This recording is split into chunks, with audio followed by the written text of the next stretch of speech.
And we are live. Hello everyone and welcome to Let's Build. As you can see, there is a nice picture of a terrier in front of us. I can't imagine why I would have started with that particular terrier, eh? And oh look, there is some terrier parts. Shocking that, isn't it? So as we all know, tonight we are working on a terrier using these precision transfers to make it into Kemp down when it focuses, well hey, which come with transfers for the name and the number. However, during last week's stream, Ian McCormack mentioned that he had recently redrawn the etched plates for EB models, and so I said, oh well, can I have a set for number 64 then? At the end of that stream I checked RM Web and I had a message from Ian containing a picture of these, which are of course the etched brass plates for number 64 along with the etched brass works plates, so we can have some very nice etched plates rather than our transfer ones. Does of course mean we need to paint them, but that's okay, blue paint is here. On another note, not related to this stream, I'm sure you'll remember last week when I took my soldering iron apart to show that it had got a little bit broken. Well, I came home from work one day during the week and rather unexpectedly had a missed item slip from Amazon. And I thought, well, I have not... Good evening, Luke. Good evening, Tom. Yes, I can't imagine why I chose that name. And yes, please do smash that like button. So yes, I came home, I had a missed delivery from Amazon. Very confused by this because I know I hadn't ordered anything from Amazon. But it was next door waiting for me, so I thought I'd best go and check it. And there was, sat next door, waiting for me, a brand new soldering iron on a brand new soldering station. And it has everything. There are many spare tips, there is a spare heating element, proper wire brass tip cleaner. You know, the kindness of strangers on the internet. I do know who got it for me, but I'm not going to go into detail here. I don't know if they'd want to be named. They did actually send it completely anonymously. I only know because of what they put as my name on the parcel. But to that person, thank you. I know you're not here right now, but at some point you might be. So, terriers. Oh, this cable's going to dangle down and annoy me. Let's run that through its loop properly.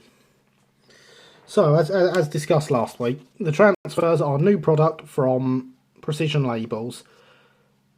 They are £6 for a set and £1.50 postage.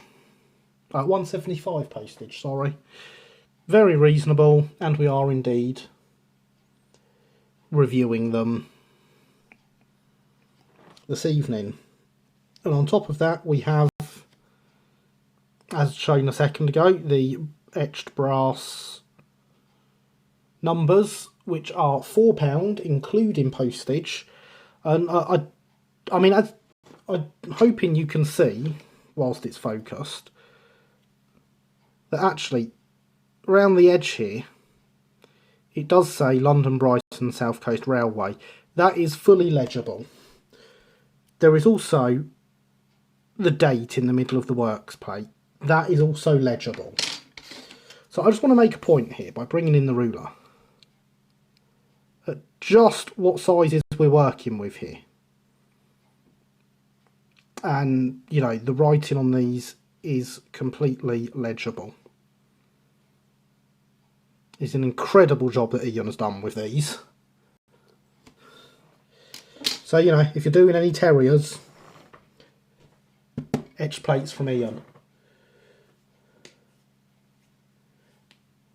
Now, got a lot to talk about. Hello, Max. Welcome. How is everyone this evening? Hope we are well. So, of course, as discussed, it's an original Dapol 1980s Stepney. This has had nothing done to it. It needs plenty of work to make it good. But I like these models, and they can be made to look good. Does Ian have a website? Ian does have a website. It is... Hang on, let me drop it in chat because a link should work for me. In fact, I don't need to drop it in chat. Links to both Precision Labels and EB Models, which is Ian, are in the description down below. I thought about these things.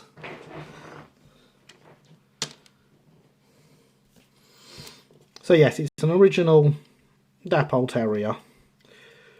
As part of the detailing, it's going to be fitted with screw link couplings, which is a problem. The chassis needs work to be able to get screw links in there. It's cab, there's a quite good detail in these cabs, so all that needs is painting. I wonder if we can see it better from this side. See, all the backhead, basic backhead detail is there, but it needs painting to bring it out. The Westinghouse pump, the safety valves need painting. In case of the Westinghouse pump, also lining. The chimney cap should be copper, not gold. That's fine, we can do that because I have bought myself some more liquid metals.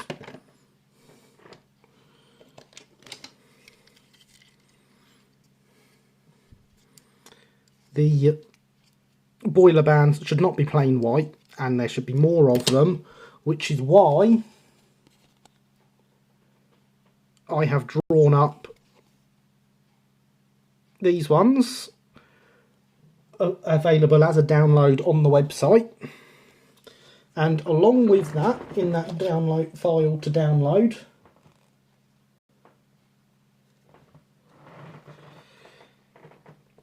is some templates for making wing plates for representing the A1 class properly.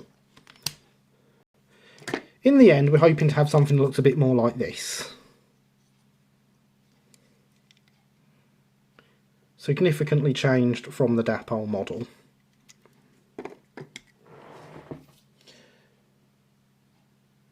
Good evening, Ewald Railway. Welcome. How are you? Looking forward to see how you stick on the etches on. Well, Luke, just like everything else. So, let us begin, folks. We're going to start by removing the chassis. On these, it is a screw in the front and a screw in the back. That one was quite tight.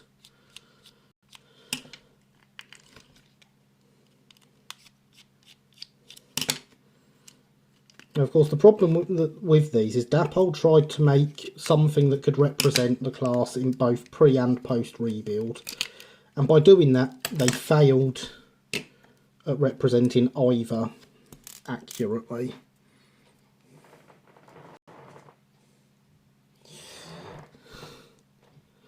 It is rather a descriptive name, isn't it? James, yes. Watching your stream on 2 screens. My friend Don's first time watching. He's getting the iPad ready. Excellent. Welcome, Don. Good to have you with us. Nice. Need to update the wing plates on my SECR Terrier. Cut them a bit skew width. Well, that PDF is now up on the downloads page of the website, oakhillmodelrailway.co.uk. Grab yourself a copy. Get them cut out. I was actually looking at your 751 earlier, Tom. So, part of what Dapol did to these with making both is we've got the sandboxes here and sandboxes here. Both of these are not needed, so these sandboxes have to be cut off. Obviously we will lose the couplings because of going for scale 3-link couplings, which also means on the front, to back to about here and down to about here, so it needs to come off to fit the rear of the coupling in. On the back, this chunk in the middle here needs to come out, and the pickups need rearranging to give clear space behind here for that to work. Are you going to have to put some? Are you going to put some gloss varnish on it? You will see, Luke. No, Alex, you can't have too much sand. You're quite right. But there weren't sandboxes here on them as built.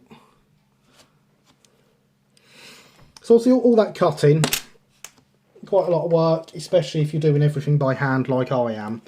Luckily, what we have here is one I did earlier. For the first time, I have cheated. Fully disassembled Dapol chassis.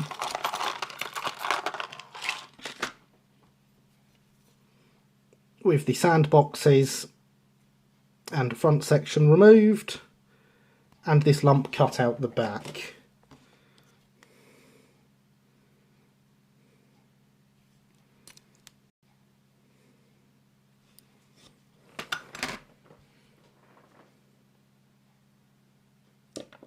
Free links. Sorry, yes, James, I mean screw links, not free links. They were indeed passenger engines.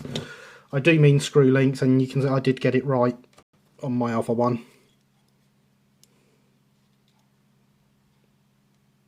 Focus. There we go. So the other one is wearing screws. This one will wear screws. Are you going to put some gloss on? I'm not, Luke. With how we're going to remove the name, it should leave us with a glossy side, so it'll need matte varnishing afterwards.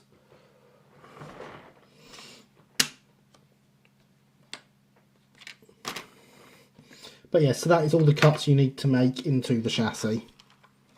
And I just figured it was easier for me to do that off camera and get it done and out of the way, because it's not nice. It's one of the things I used to get moaned at for was, you should make Fenchurch. I have Fenchurch.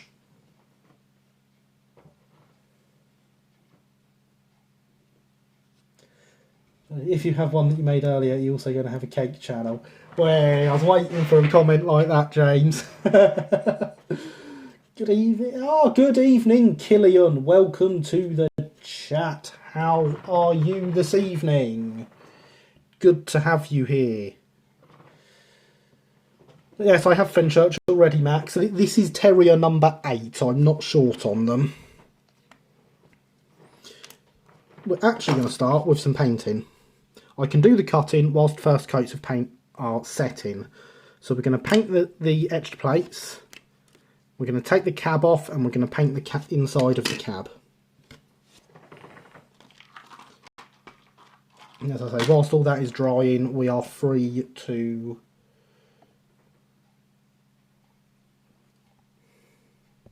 do as we please.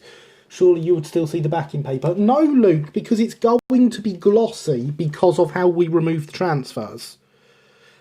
We're going to remove the existing name with the carbon fibre brush, which is going to leave the panel shiny, so you won't see the backing paper from the transfers.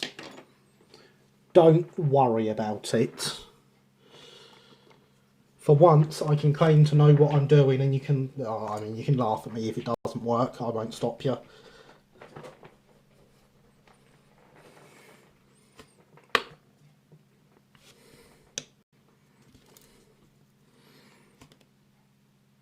So Ian's wonderful etched plates are going to go completely blue, and then we will remove the blue off of the front. This is Humbrol Matte 25. It is also on top of, as well as being the blue I use for doing Brighton plates. It is the sky on bright helmstone, and it is the colour of my narrow gauge locomotives. So it gets lots of use.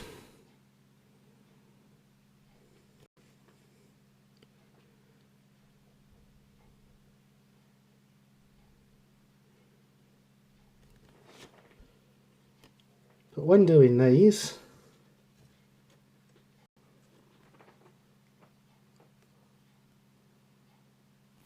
I do just cover the whole plate.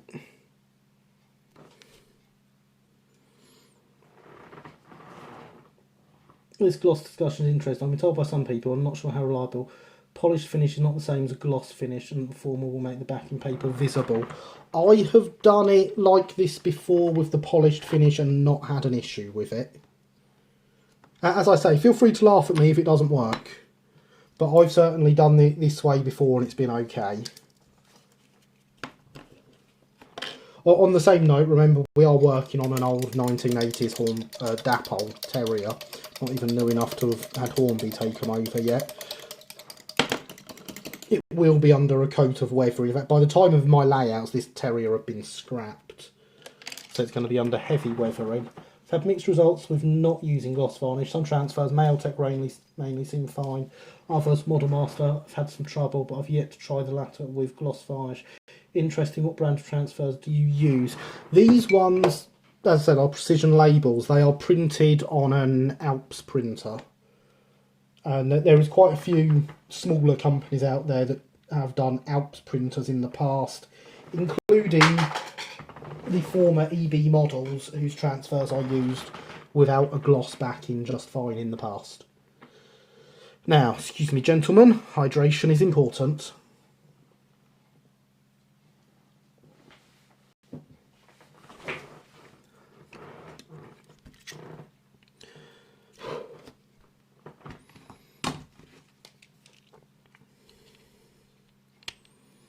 So on these models, the cab does just pop off. It's not the easiest cab to pop off, but it does, if you can get the clips, just pop off.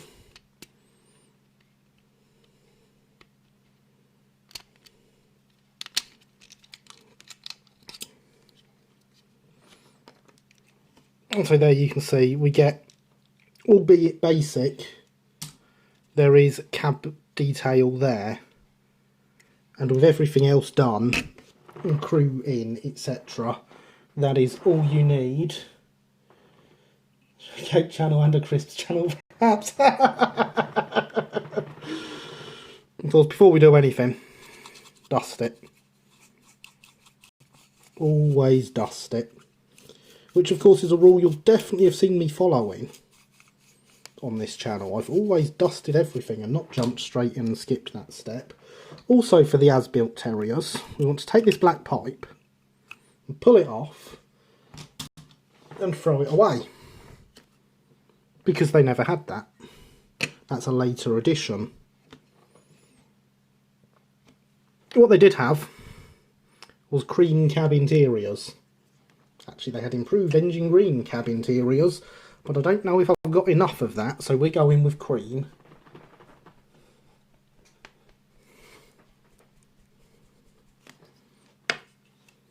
And this alone, you know, doing the cabs on these models, if you have one of these, you're not doing anything else to it, doing the cab lifts it immensely.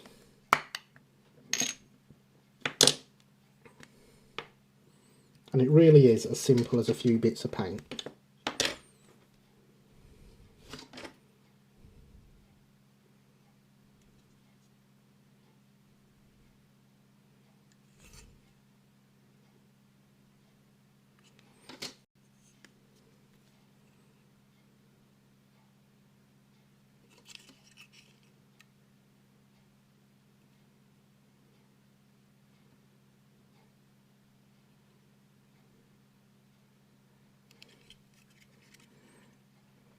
Looks better already.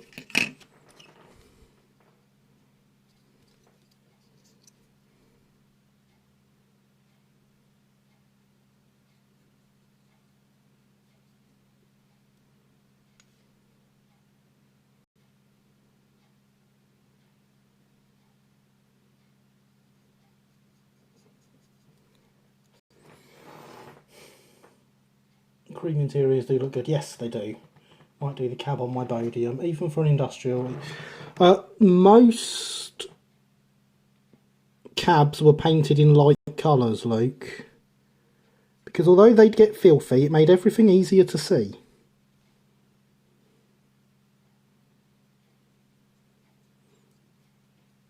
This cream is very similar to the colour that the Brighton actually did start using with Marsh Umber.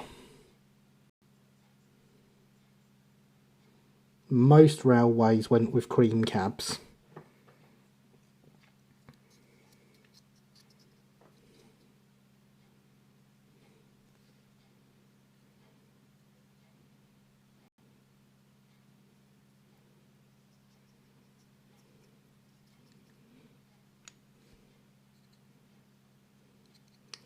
Whilst I'm doing the back of this cab, it's reminding me a change I should make for an A1, but is a bit too much for one of these models, because I don't know how well it would take it from a strength perspective. These bars were a later addition, the coal bars on the rear windows. You can see on my picture of Kemp Town they should not be there on this locomotive, which only survived in service until 1903.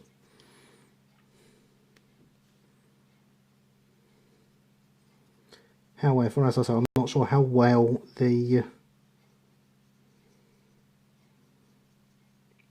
model would take to me removing them.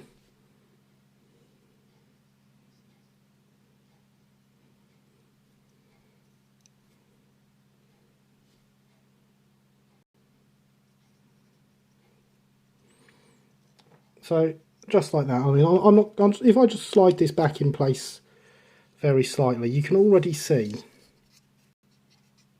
more detail in the cab than you could before. And that will only get better as we increase the number of colours in there.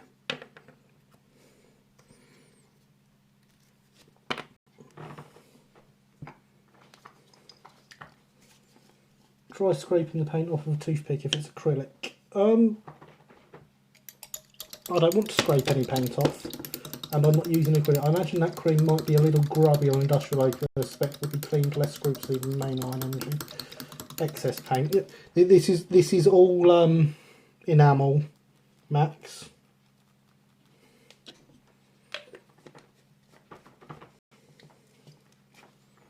And now it's time for my favourite colour, red.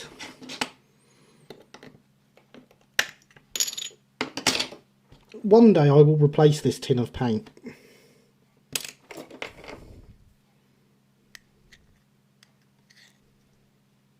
Don't ask me when that day will be.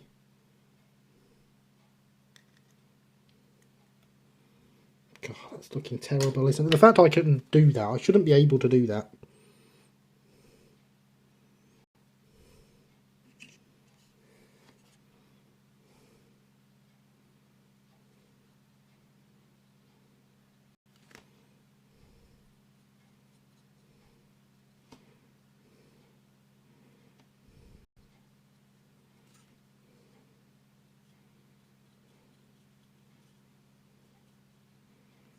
Getting terrible coverage off that bit. I wonder if there's some underneath there that's a bit better.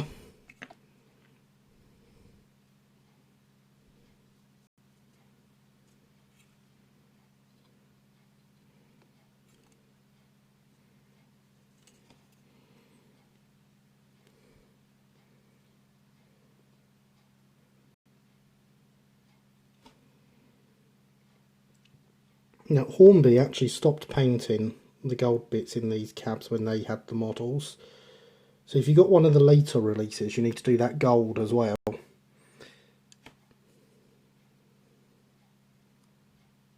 But that is not a problem for me, because it is a dapple one.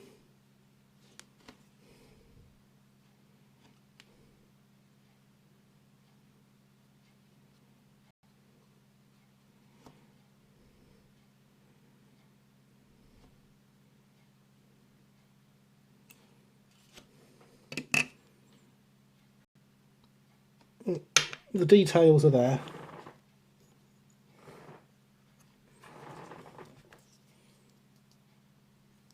Do any of the new ones have the original style rear windows? I assume the as-built A1s do. Might that day be this year? I hope so, James. I do hope I get round to it this year. That is some solid paint. Yes, yes it is. Yes, Hornby made some improvements to the paint work on the outside of the models, but they stopped bothering with the cab interiors.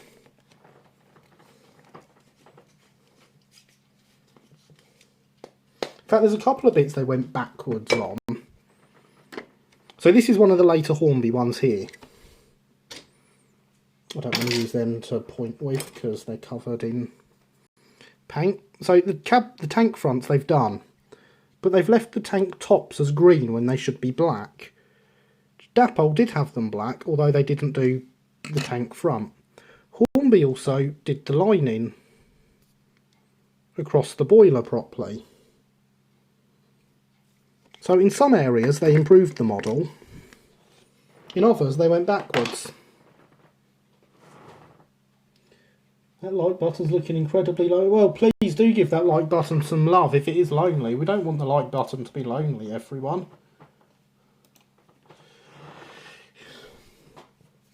We want a nice happy like button.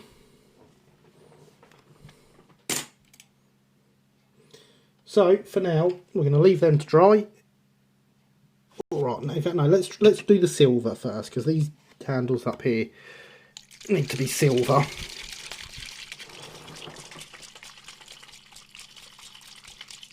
Good evening, Christopher. You're right, Alex probably should be a second mod, but I don't know if I can change that live without doing... Oh, I can, there we go. Guess what, Mr. Mole? Your name might turn blue next time you write a comment.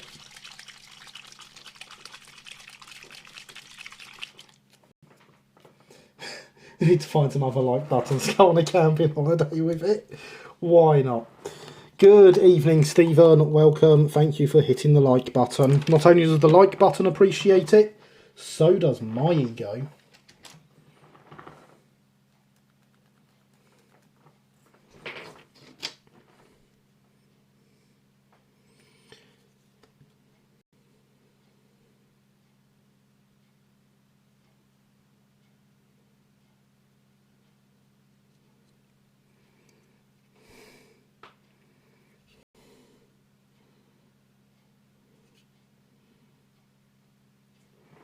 There we go, better already. Whilst we've got the silver open, we're going to do the top of the safety valves.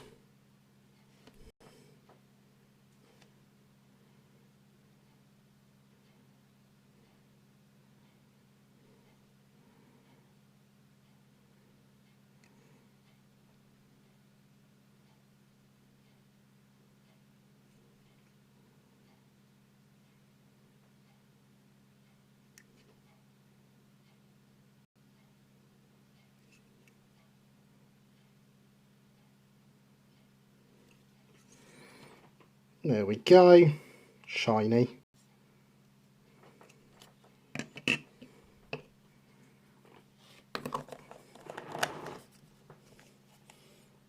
"15 viewers, car. Excellent. Feeling popular."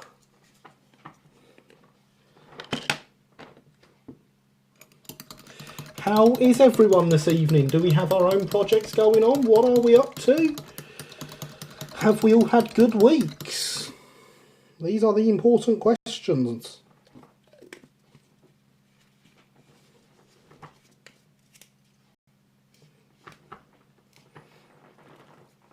All those likes, I know what you could do it, everyone. Well, I'll take Alex's word on that. He is a moderator after all. Whilst we're doing the painting, let's get some copper on. That's why liquid copper, now liquid silver. I might use some liquid gold for line, taste that oil. Wondering why you weren't using liquid brass if there is such in their range. Because there isn't, Stephen. There is no liquid brass in their range. There is 4 different shades of gold, but no brass.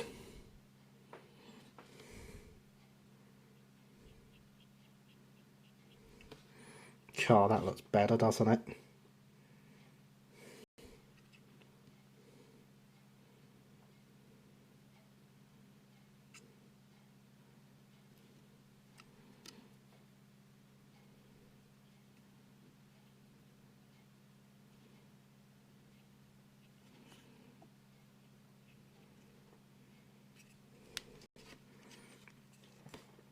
That looks much better. Don't do brass. I've been told I've been laying my N-gauge fiddle yard track. Some I fear will need relaying as clearance is too tight. Laying it once is a start. I'm trying to cut the wheel weights out of the J's chassis. All that sounds fun. Boxes ahead of schedule, so I'm doing origami instead of CAD work tonight. Oh, very nice. Very nice, Killian. No brass.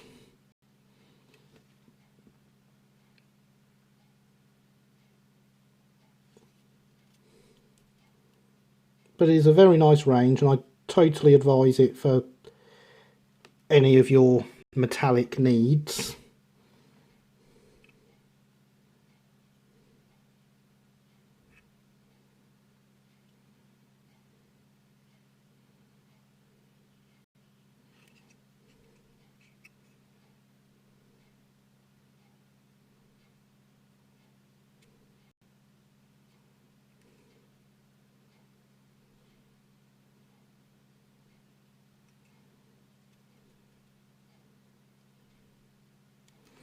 Because let's be honest, they could actually be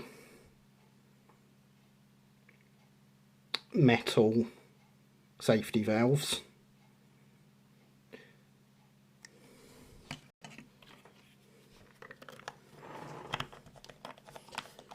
Can't do any weathering then. Where's that? There's my first one. Yes, if you develop metallic needs, these are what you want. Put some liquid gold onto the whistle, and I believe that's the touching up of the paintwork done.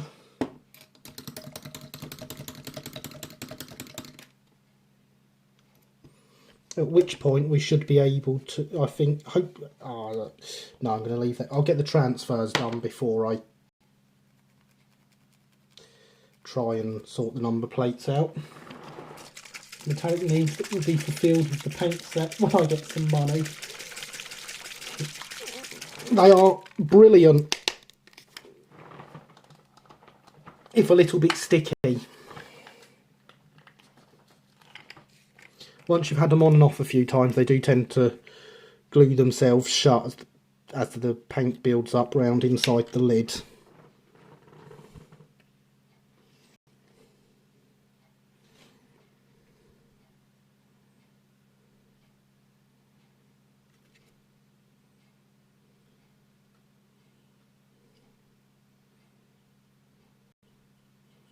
And they require a lot of shaking up, and generally quite regularly as well.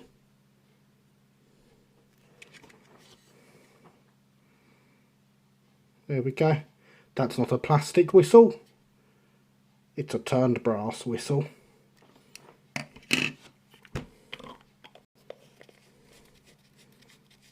Well, there's not all the painting touched up. We need to paint the Westinghouse pump.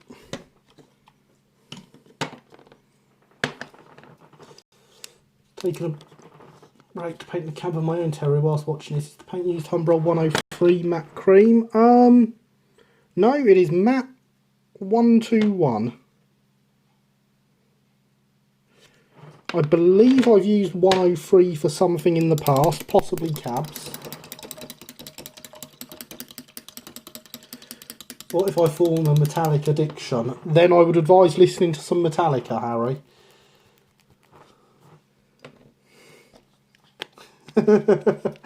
Taking a break, that'll never do. Yes, indeed. Who needs to take a break from the stream? Sit and watch the stream and paint with me. Pretend I'm Bob Ross. But, you know, less talented. Let's see how much improved engine green I do have left. That sounds empty, I'm going to be honest.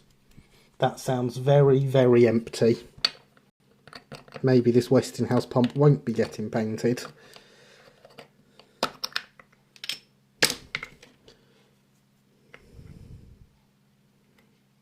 There is some in there. It's got a lot of thin. It's very thin. Phoenix paints generally are thin. I'm going to give that a bit of a stir as well.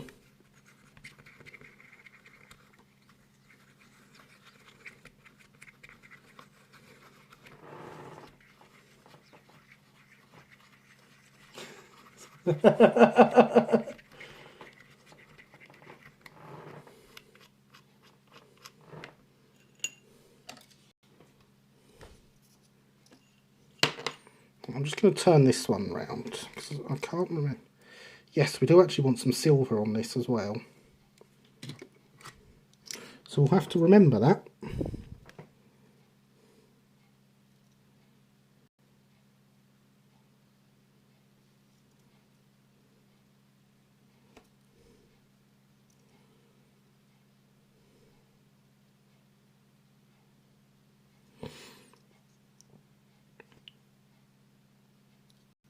Now, removing the transfers. We'll be doing that in a second. Removing the existing name, sorry, not the transfers.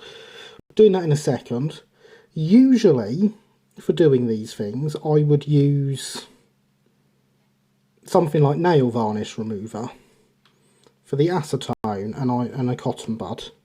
That is how I would usually remove names, numbers, etc. from these models.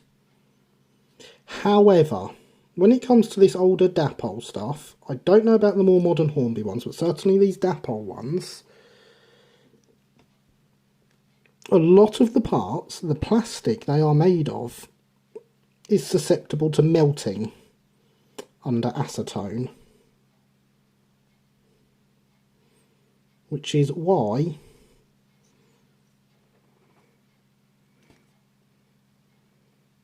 there we go, that's better. Which is why we will be doing this with the carbon fibre brush and not with acetone. Going to pretend to do Bob Ross, someone needs to buy you an afro wig. Yes, definitely. Fowler Showman's engine on the Pandemics. 121 pale stone, not as yellow bright as 103. Yes, Ian, that is correct. Looks for me to be a reasonably good match for Dapol's idea of IEG. Luck, I'd call it. I agree, it is luck. It's not such a great match for the later Hornby rendition of improved engine green. It is very close to Dapol's though. Of course, this was something I knew from the fact I've been using this paint to paint my locos for a while.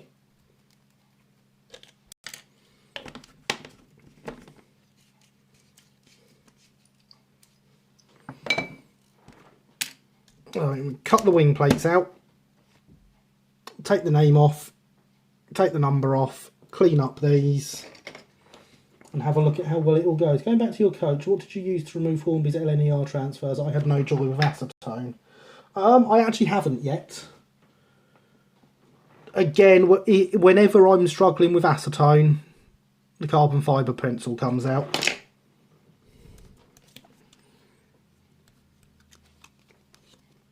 So, sorry, wing plates that I drew up myself some time ago for the sake of doing these. Once fitted to the loco, give it the typical A1 face. Especially if you add all the extra details to them. Hydration, children, very important.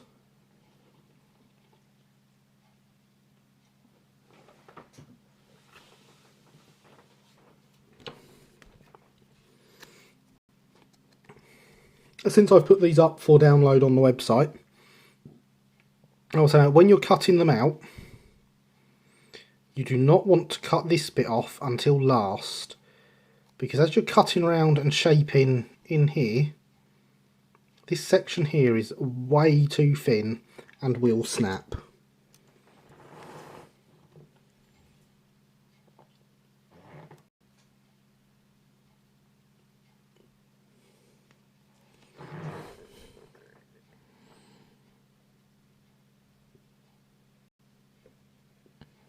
I see you were discussing ways of removing those names still. I hope we get a good answer that Stephen can use for his off to put the kettle on.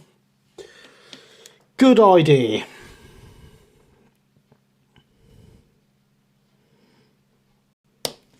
Blokes with tea can make anything, eh, Killian?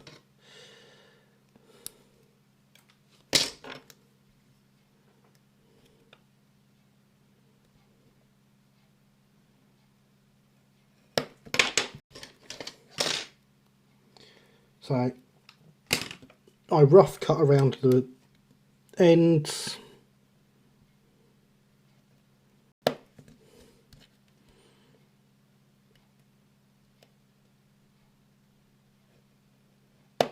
And slice off down the sides. This is 20 foul plastic that I'm using. Wish we did disposable hands and houses as the fiberglass gets everywhere. Yes, yes it does.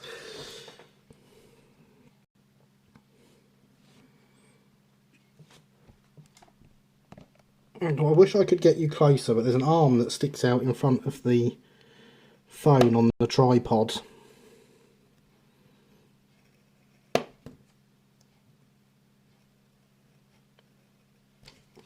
And that arm is very much touching the workbench at the moment.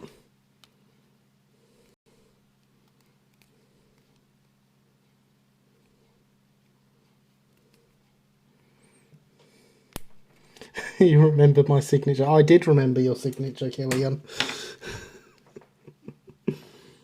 It's a very good signature.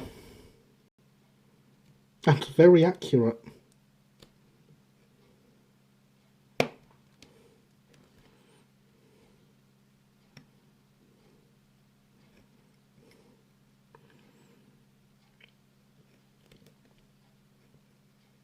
So, with the rough cutting done, doing my best to follow the line round there. We'll see how successful I've been.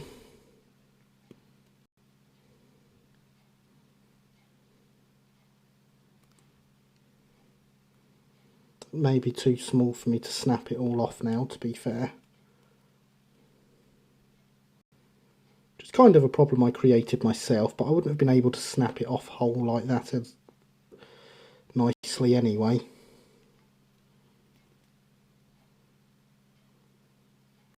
Oh dear. There we go. Nicked it off, James. Oh, did you? So I say, it's very accurate.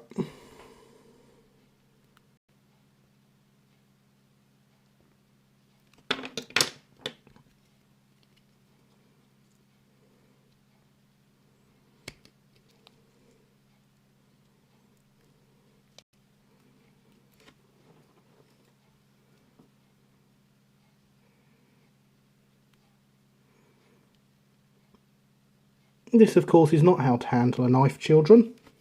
For people that often ask me how I end up cutting myself so much, well, you see, what I do is handle a knife like this.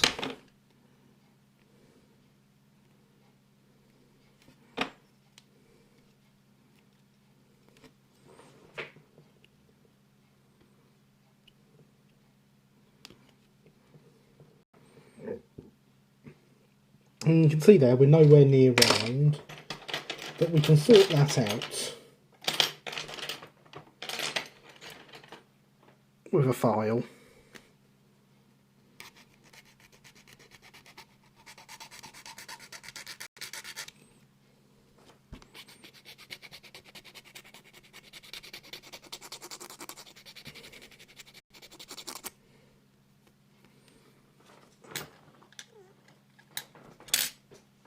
Now, the good thing about these is you can put them on any side of the smoke box door to see how well they fit. In this case, not even nearly. And that looks to all be down to where this side isn't round.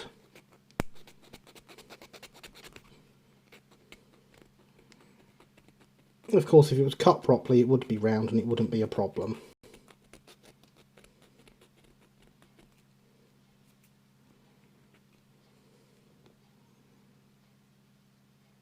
But it also wouldn't be very me-like if it was cut round. Hello, Will. Welcome to the chat. How are you this evening?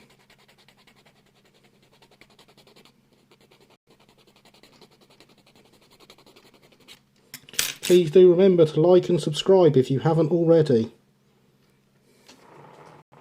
Interesting things, wing plates serve no purpose except making engines look pretty. Loco earrings. Yeah, I mean, I've got no problem with things existing just to make locos look good. They certainly do the job.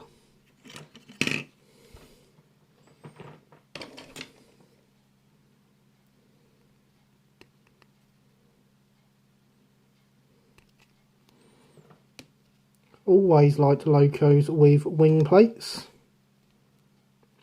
even if they're not Terriers.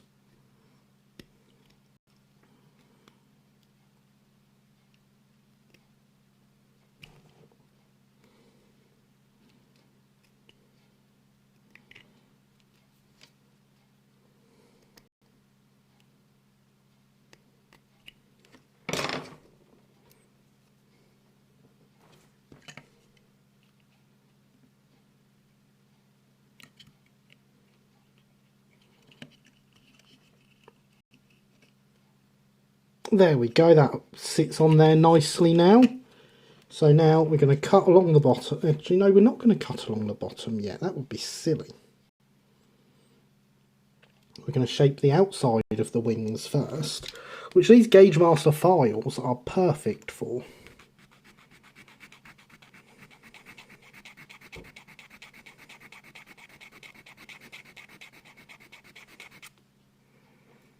Just give us a nice little curve on there.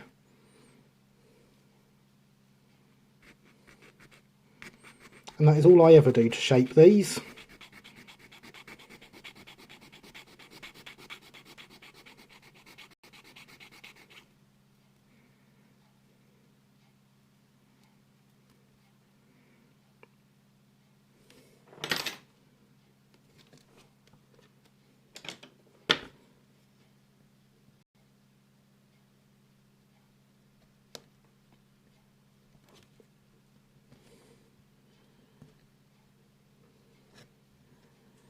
Then we run the knife along the bottom.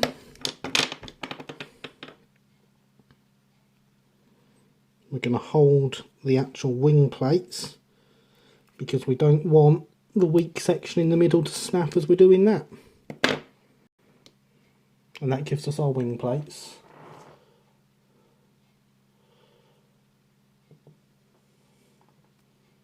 Could scribe a circle with a pair of compasses then snap it off? Yes, you could. I mean, if I was doing this properly, what I could do is turn my silhouette cutter on, load some 10 foul plastic into it, and say, make me some wing plates. Because I do have these as a silhouette file. There's various reasons I've not done it that way. We won't worry about them right now, though.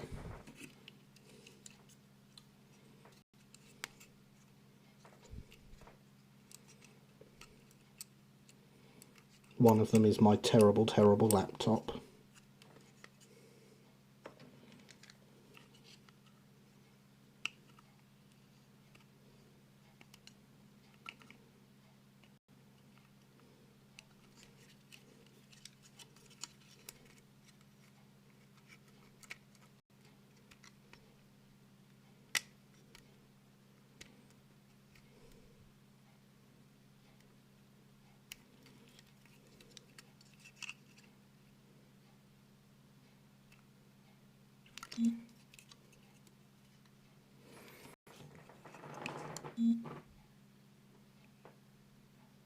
Stroudley did work at the Highland first. He did indeed. And he made a loco very similar to the Terrier at the Highland. Just going to need to scrape a bit more off this. Where have I put that file? Welcome to Looking After Tools with Gary. Today's episode, how not to do it. There it is.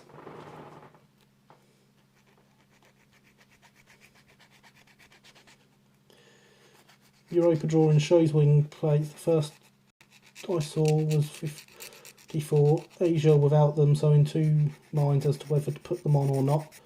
One with, one without. You could always give the option. Wing plate, something you never saw in the US. Very much Scottish tradition. Stroudley worked at the Highland. Give the logo a false. Yeah, I'm not even going to try and pronounce that word, Killian. I'm no good at complicated words. Imagine what was the use of wing plates? Looks. Yeah, I wonder if they did serve purpose, preventing any smoke box ash from being blown back along the footplate. But Stroudley wouldn't have stood for leaving ash on the front. Curtain collar number one as the earliest I can think of. What Gorn class? That's the one, Will. It is indeed the one.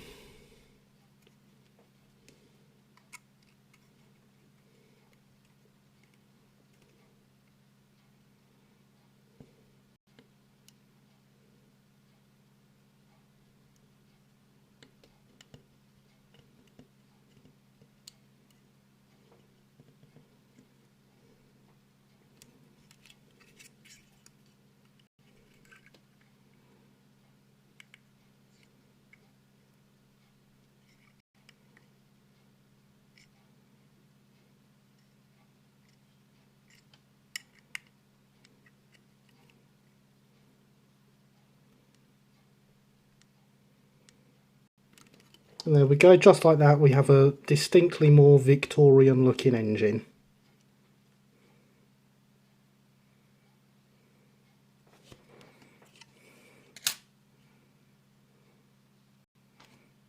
Focus please, there we go. Obviously that number plate needs to come off, and in fact I should have put some silver paint on the front here.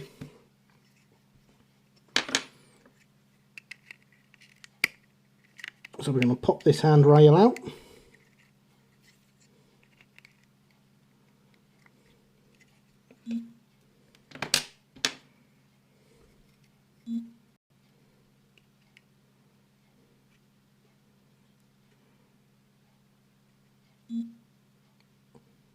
I'm going to very slowly and carefully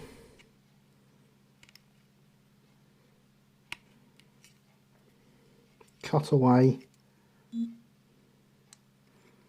at the number plate.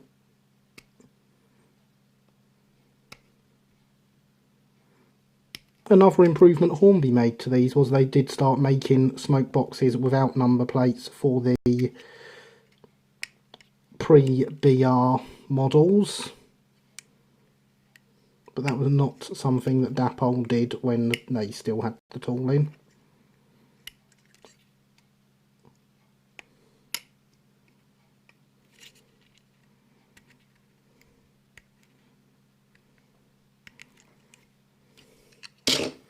So with most of that cut away, we will just get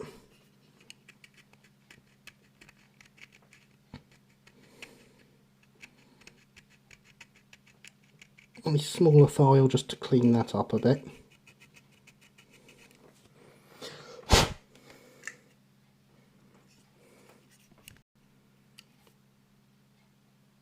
Much better. You can see a bit there that I've missed that I couldn't see in real life, but the camera picked up on. Again, doing these things in front of a camera is a great way of seeing where you've missed. Marvellous, wonderful, yes, taken years off. Very nice, thank you guys. You see, it really is that easy to improve a model.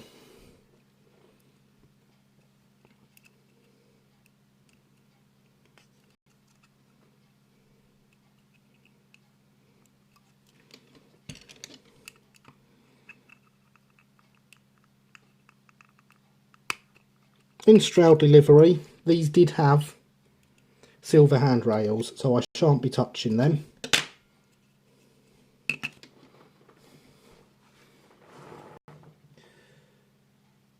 What with the current influx of pre-grouping locos in the UK, I've learned always carve away from my farm, no prizes for guests.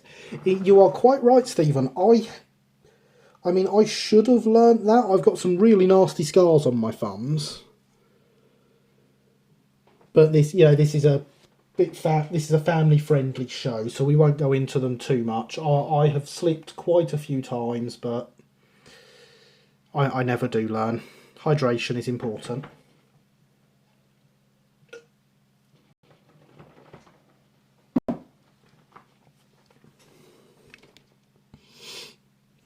So ideally that's going to need some black paint and some varnish, but putting some black paint on there is going to mean repainting all the black on the loco, and that's a bit much for this job, so I will try just varnishing it and seeing if it can come out that way. I am, however, going to put the silver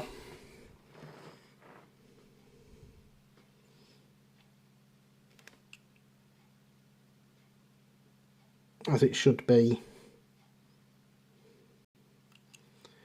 on the hinges and the dart.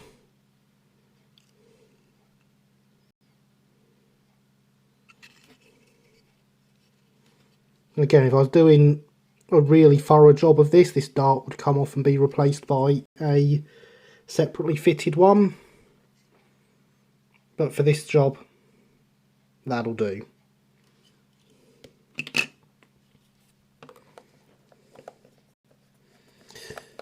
I don't know what's brought about the current influx of pre-grouping locomotives, but I've been modelling pre-grouping for significantly longer than there's been lots of locomotives for it.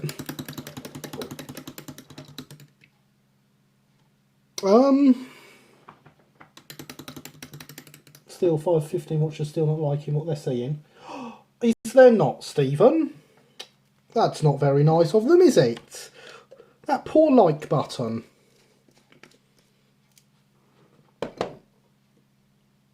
Yes, buffers probably should be silver, shouldn't they, Will? Good shout. Let's do the buffers in silver, and we'll put some big black splodges on them before she's finished.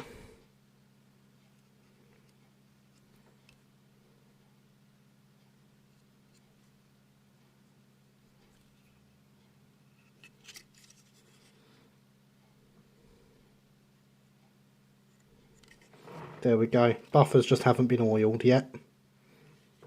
Grease, Stephen.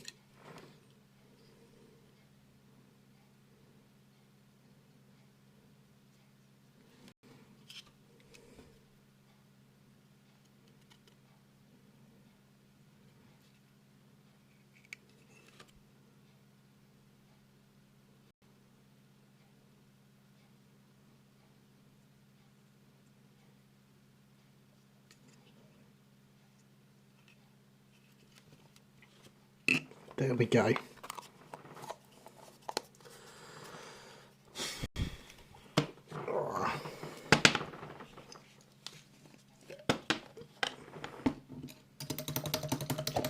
So with that done, I think it must actually be time to remove the name. I can't think of anything else in the list of to-dos that was before taking the name and numbers off and putting the new name and numbers on. As I said earlier, the plastic that Dapol made these from is susceptible to melting with acetone. So gently with the carbon fibre brush.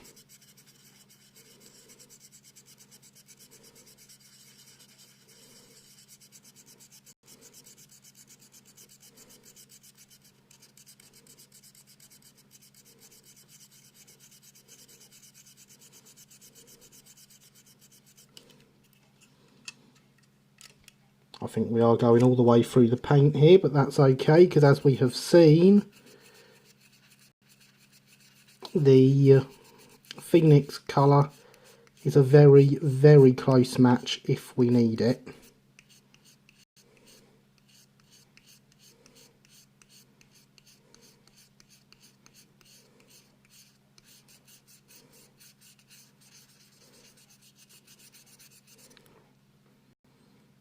Yes, we're definitely going all the way through the paint here. That's a shame. I was hoping it wouldn't do that. I've certainly got away with it before.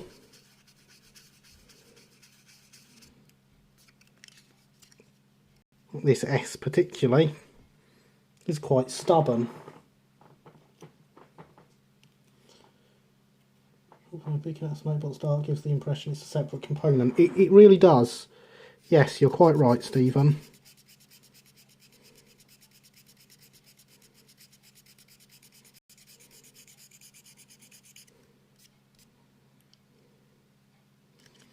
So there are sections there where we've got through to the black of the plastic. But especially if, for example, you can still see the S and the T of Stepney, despite being through to the black. Oh no. One watcher has liked, one's taken umbrage and gone off. My apologies.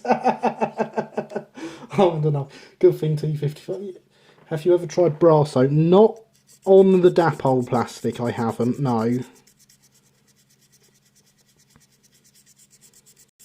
It probably would be okay, but no, I haven't tried it. And I would like to stress that the reason this is having its name changed is because I do already have a model of Stepney.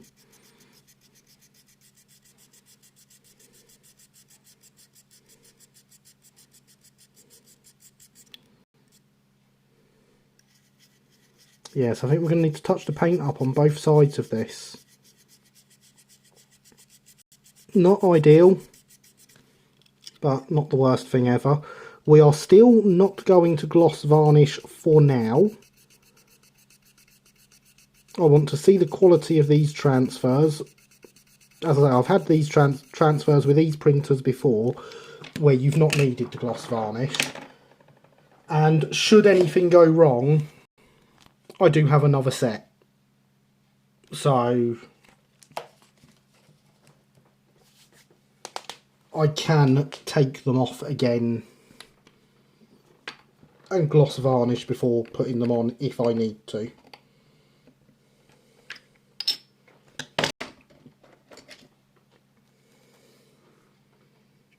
So now we're going to see just how good a match for the colour this is.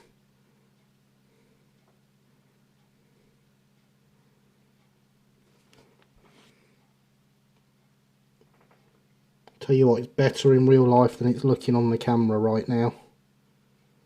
It's not perfect, but it's close.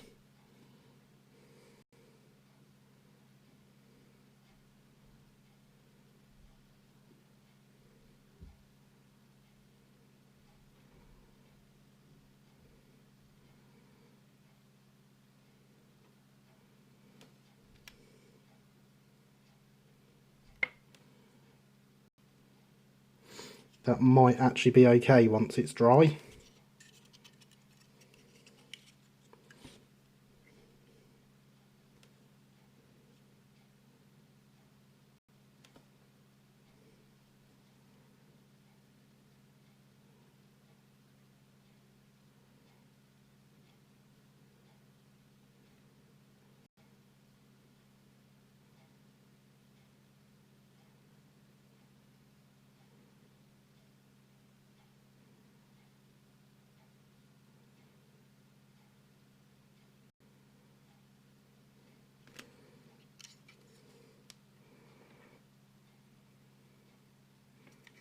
Not bad at all. There is, it appears, a little patch along the bottom here that I rubbed away and not painted over though, so I'll do that.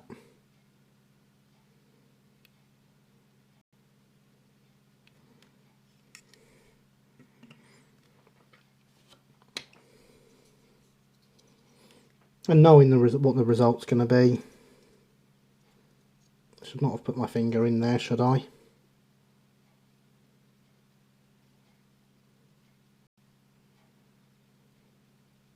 No, they do stick up, they do raise up too much.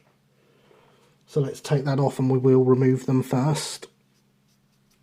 That's fine.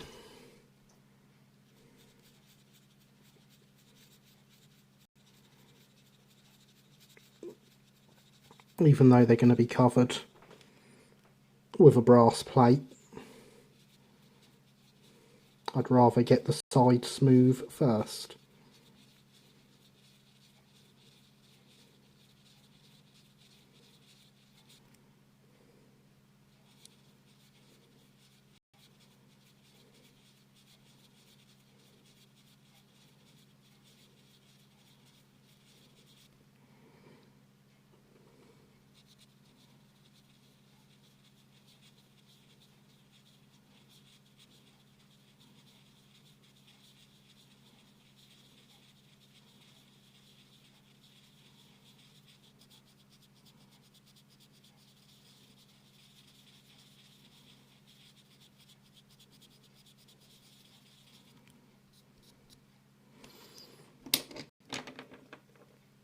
I think we're down enough there.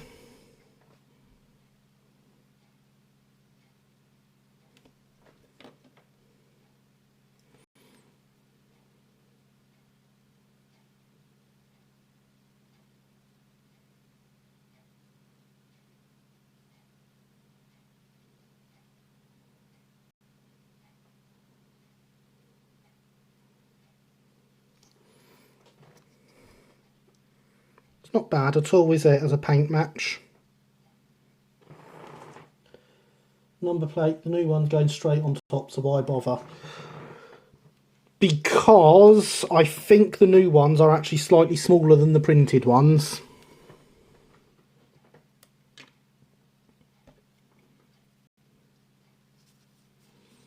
So I think we'd see the edge of these printed ones around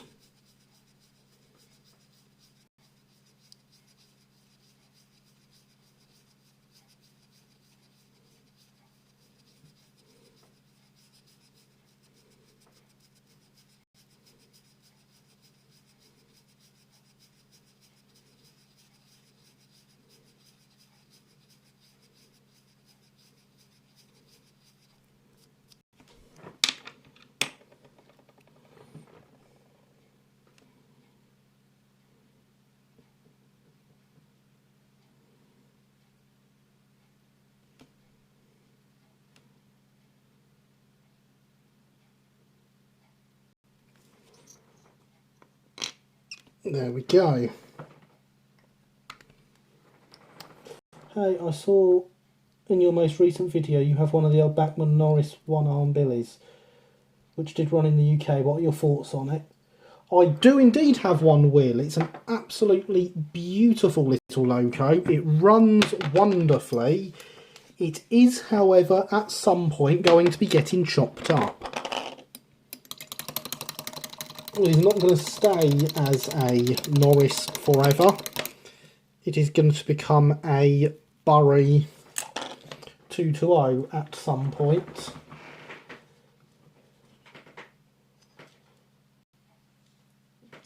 Good evening, Ian. What a wonderful time for you to arrive. Because I'm just about to clear the excess paint off of your number plates.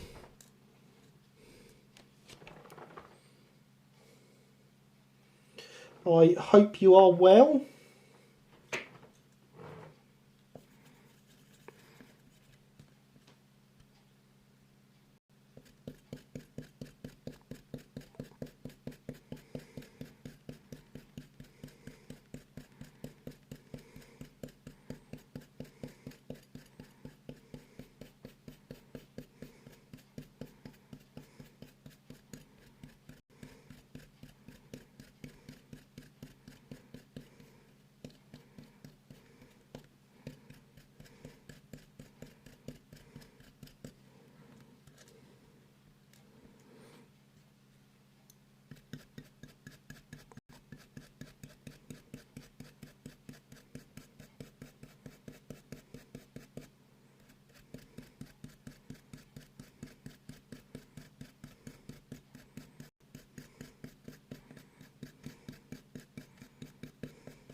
got some liquid gold and copper. They really make 3D prints look good. Oh, excellent. Reminds me of what last place.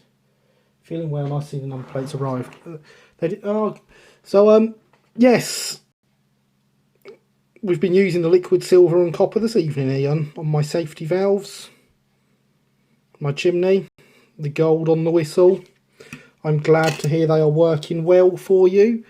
And yes, they arrived in wonderful condition. I am very impressed with them, Ian.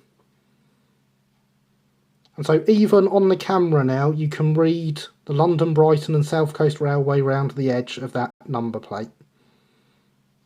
That is how well Ian has done these. Definitely, if you are doing anything to a Terrier, these are the number plates you want. Look at how good they are.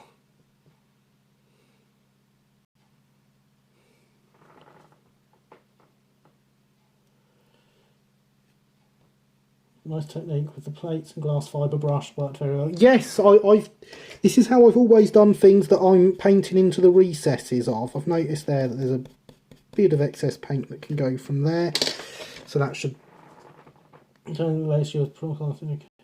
3D kit. So let's have another quick look there. Yes, there we go. That looks good. Absolutely beautiful. Again, I don't think I can emphasise the size on this enough. Let's get the ruler back. Get the focus back, please, camera. And just look at how small that writing is. And yet that is all perfectly legible. Ian's done a fantastic job.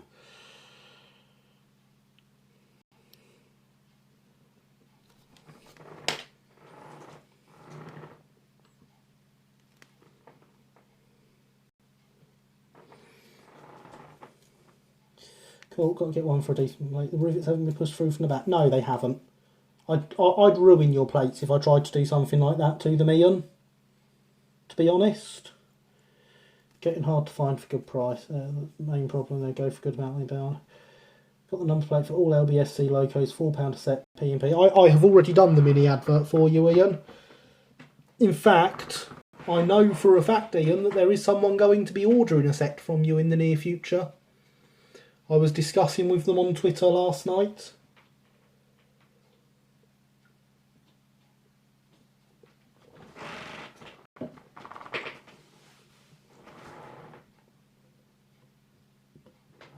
But yes, for £4 a set, they are incredible. If you need Brighton plates for anything, you should definitely get them. Let's see how this paint's doing. It's drying quite nicely. It's very, very close. It's not quite dry on that side yet. I don't want to do that until they are dry.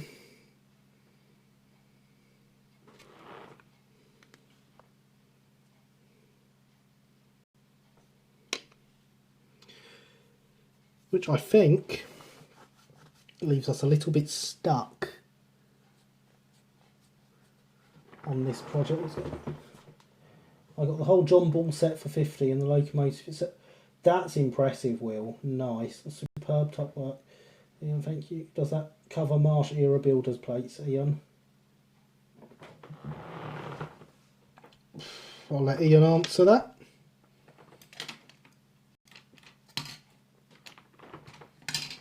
But yes, they are very, very good plates. You should all definitely be ordering them for your Brighton locos.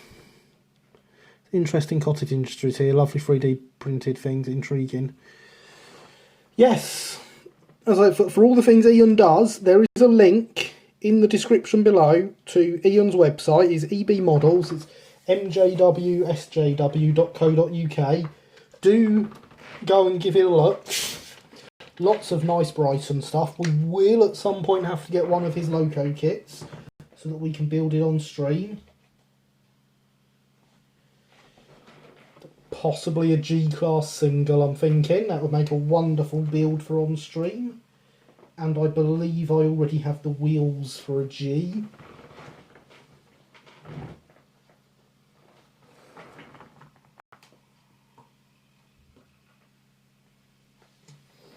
You know what, James? You're right, I could work on the cake. If by that you mean that here's one I made earlier, because I've got a chassis to put back together. I knew I'd left that apart for a reason. I have, however, actually been filling up my drink whilst I was saying I was stuck. So we're stuck on the body, yes. We do have the here's one I made earlier to put back together, though. So, as discussed earlier on, with the chassis that I took off of this loco,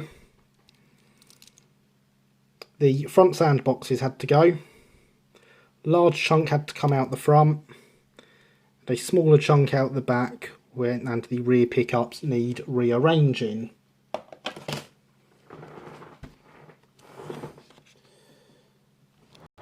Which on this one here I have done. So this is the front of the chassis with its sandboxes gone, this chunk cut out the front, and this chunk cut out the back. They give me the openings I need for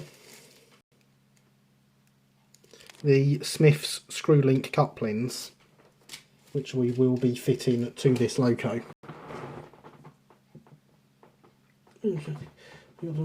Prussian Norris Loco, 3 coach, 75 series, unused. It's a very good price, Alex. If you start, well, your EP model's nice to know you're intrigued. Do you mean the i3 things or other types of build plates? I haven't got the middle bit. I think the link to EP models will get my email address, send me one photo of what I've got. Yes, Ian's email is indeed on the website on the link below. That takes you straight through to his homepage. Emails down at the bottom. So, yes, this needs to go back together. There we go, that was hard.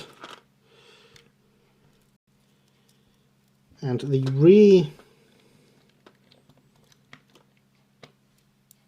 pickups. I had some fun with these on the last one. I'm going to desolder them with my new soldering iron that I was donated by a very kind member of the viewership. Let's have another look at it. Isn't it pretty? Thank you very much. Gets even hotter than the last one. Some H1 plates as well for Kitson's temper plates where they built by from action. Good evening, Linny. Welcome to the stream. How are you this evening? The pack of Smiths, anyone think these were crisps? Okay, thanks, actually looking forward to Marsh's J-Class. So yes, that was a very nice donation from a member of the regular viewership who, they told me the other day that they wouldn't be able to be here this evening.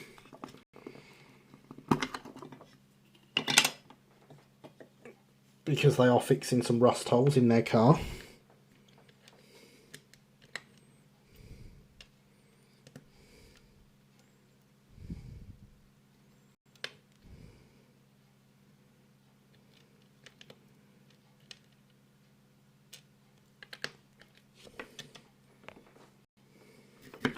They have, however, provided me with a nice soldering iron that works brilliantly.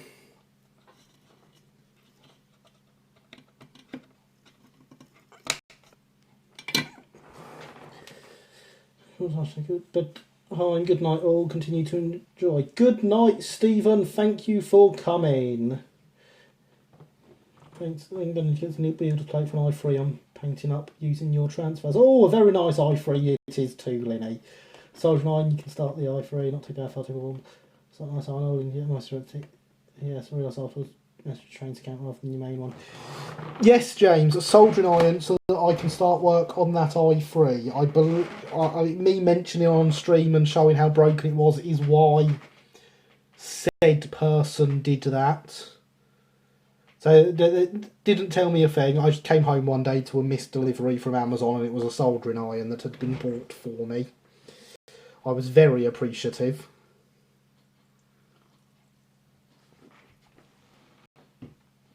In the meantime, hydration is important. So, back to these pickups. When fitting the couplings in these, because they come back into here, if we left this like this, it would be in the way.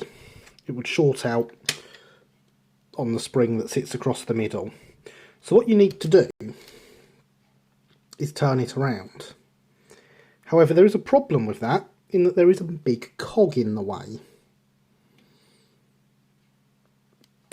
And not only is that cog in the way, but removing it removes most of what this coupling, this pickup is attached to.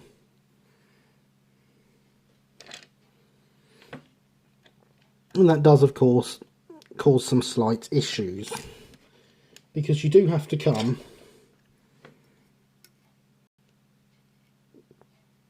pretty much up there to the inside of the coupling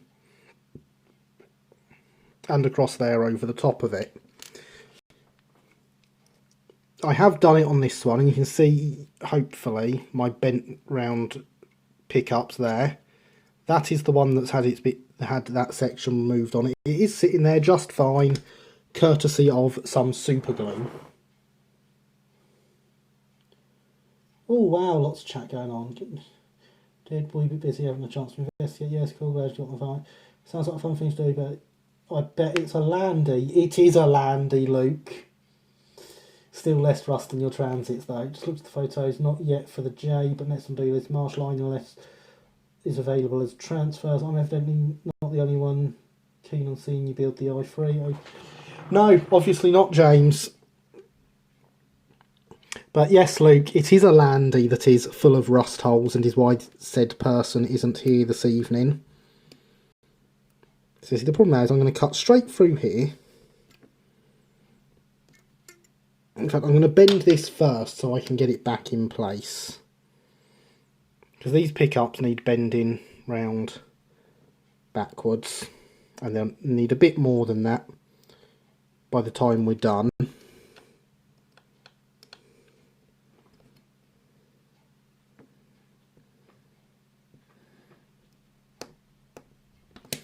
But yes, Luke, you are quite right. It is a landy that they are working on. It needs a new wheel arch. So I'm sure you know exactly who the person I'm talking about is. In fact, I believe I've told you, but never mind. Now that that is marked and I can see where I'm going,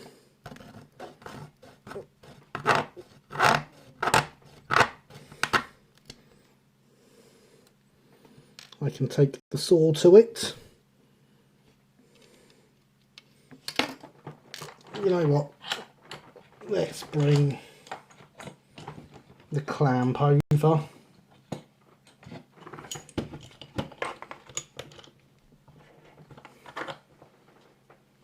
Landy isn't really a landy without rust holes. No, it's not, Killian, you're quite right.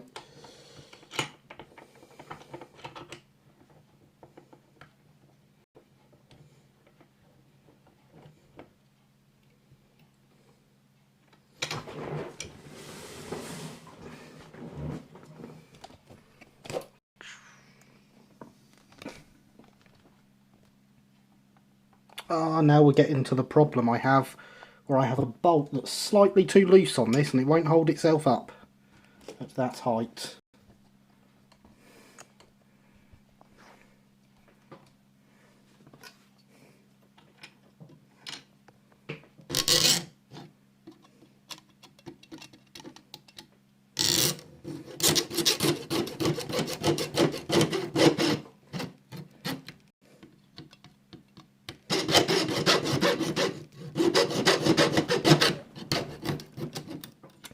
And there goes that pickup, as predicted a second ago, which is why I bent it round.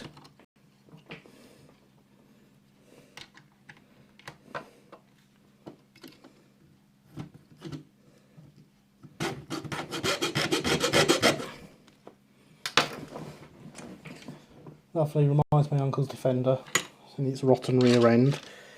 Let me just check that. Still a bit tight.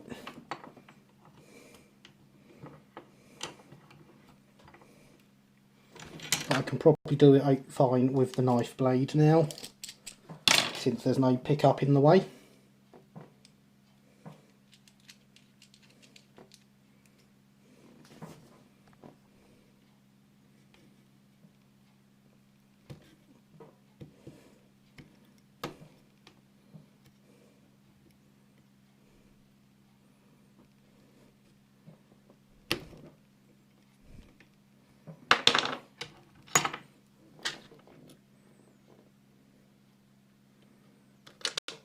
No, so this needs to come back even further.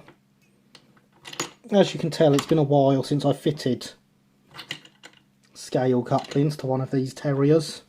I think it actually needs to come all the way back to here. Or across even, because that is the side rather than the back.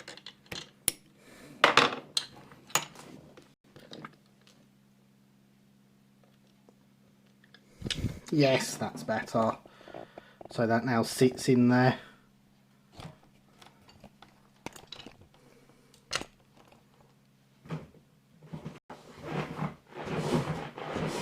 Move myself back to the workbench and sort these camera angles out.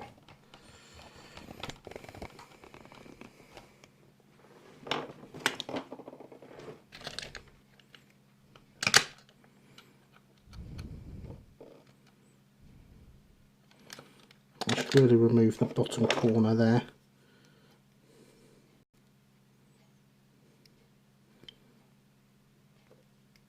And here comes the part where Gary dyes his loco red.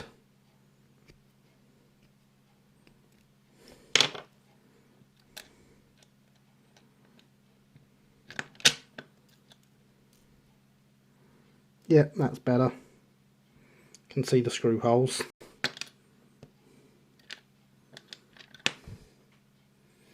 Scale coupling's a lot of work, but also worth it. Sets off a loco beautifully. Yes, yes it does, Alex. You are quite right.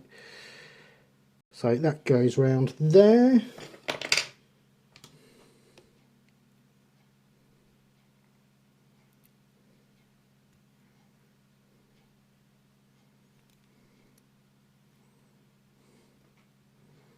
Like so.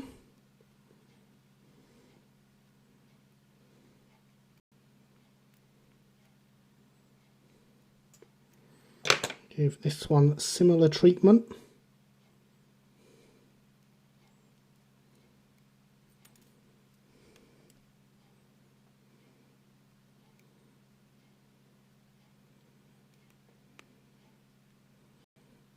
And slide it back into place as best we can.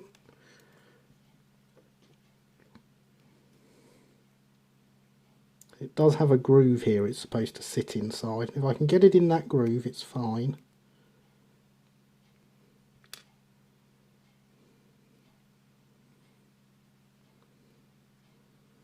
I believe it's this little bit here that's preventing it.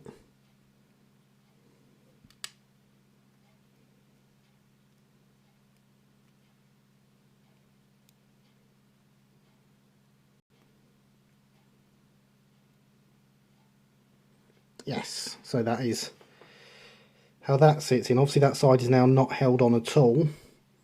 So we are going to put some super glue up around this side and the wire will be soldered back onto here.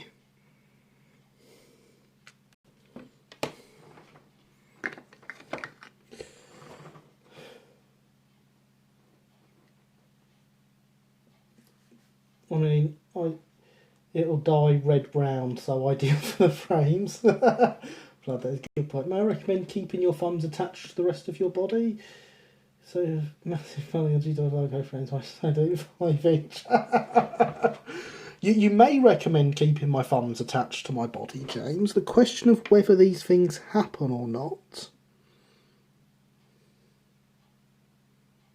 But I'm always open to recommendations.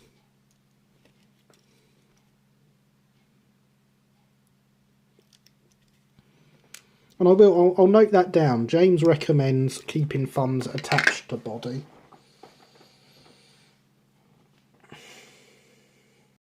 Gary recommends hydration.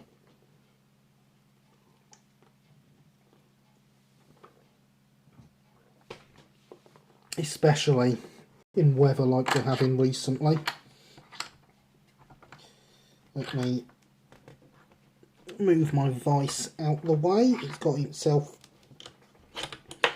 caught there.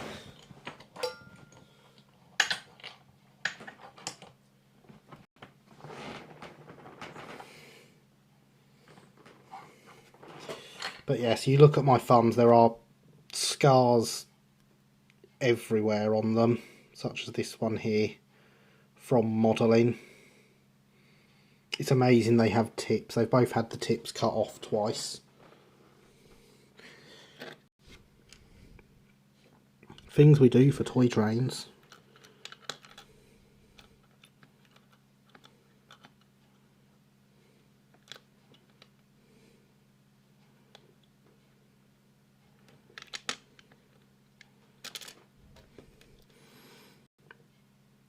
Of course, now the problem is putting them in with the springs,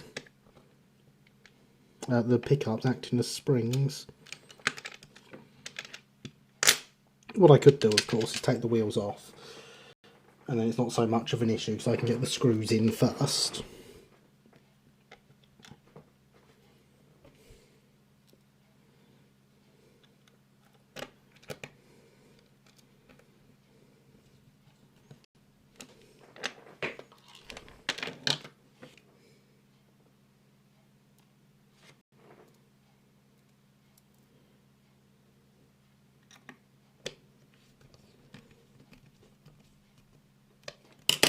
And so with that screwed in place, we're going to test with the wheels on again to make sure it does all sit properly.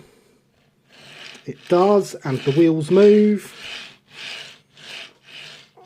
That is what we call a success. Attached thumbs sound a bit overrated. Of course they do, Alex. Talking of frames though, I mean they do need some of this on them at some point to clear up the bits that have been cut, but we won't do that yet. We will get the body finished first and test fitted on to make sure I have taken enough off for the couplings.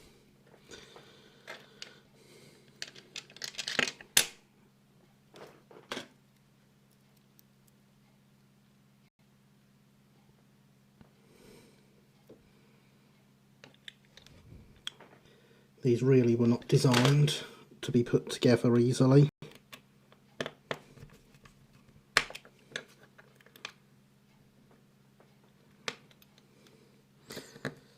But yes, for some reason, the rear set have wiper pickups like this, but the front and middle have plunger pickups.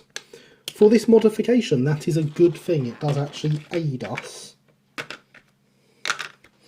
Yes, I'm missing 2 screws, of course I am. How could I not be missing 2 screws? This is what happens when you take things apart and don't have a box to put them in for most of the week.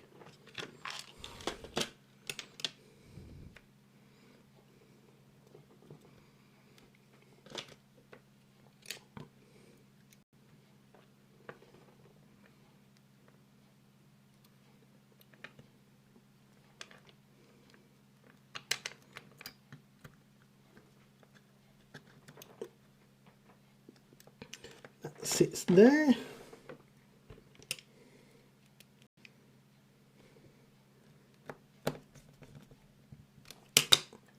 And the black one goes down into that.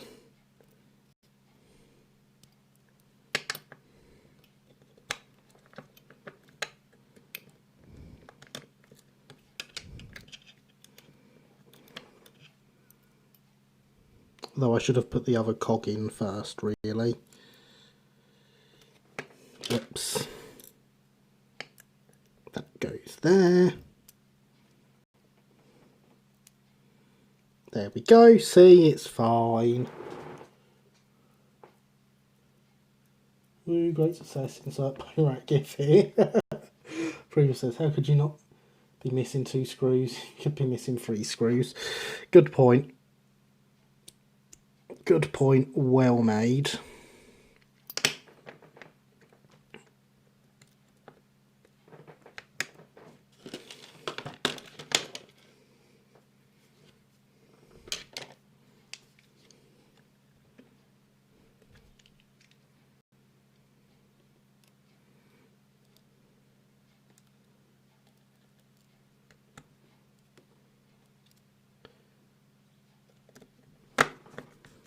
Now, if I had have known I was going to have a soldering iron this evening, we would also be fitting a DCC chip to this. But as I didn't know we were going to be having a soldering iron, I never bothered ordering one. So that's on the to-do list. Definitely isn't 2 screws sat in here that are probably the screws I want.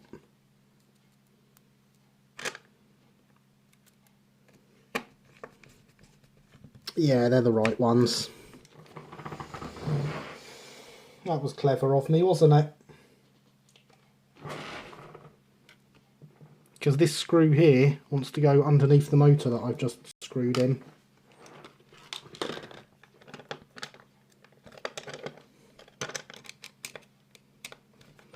In fact, it wants to go underneath the motor mount, never mind under the motor.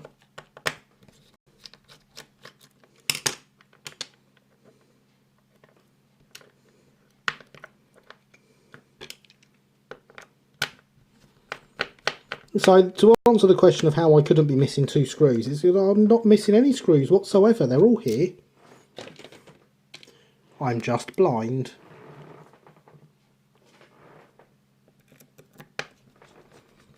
Which was always an option, to be fair, because I'm not actually wearing my glasses right now.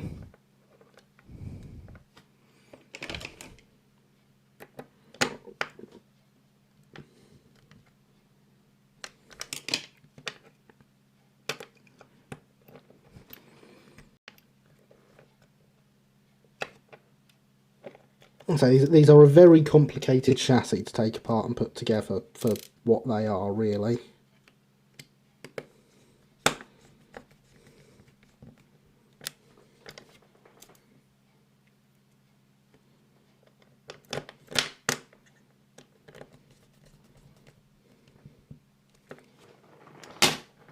But it's almost done. Starting to look like a working chassis again.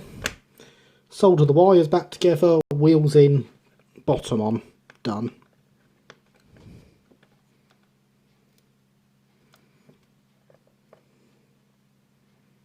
We're going to try and get this wire to come down from above. Fair enough, could have known about the iron. Nope, because I wasn't told about it. They're an interesting loco to DCC, these are, so we're going to do that on stream as well at some point. Because this bit of plastic here, which is the back of the boiler section, needs to come out. There is a weight in there that needs to come out. And the easiest way to do all that is take the smoke box door off, take the weight out through the front and drill through from this side. And that opens up that extra space to fit in the DCC chip. So I'll take this one off in a second and show you how the DCC chip is mounted.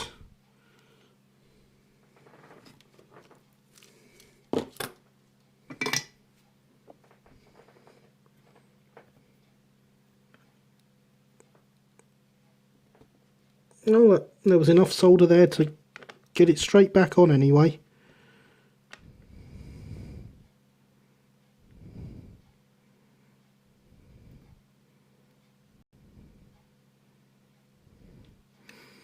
But amazingly it appears not with the side that was clearly the easier one.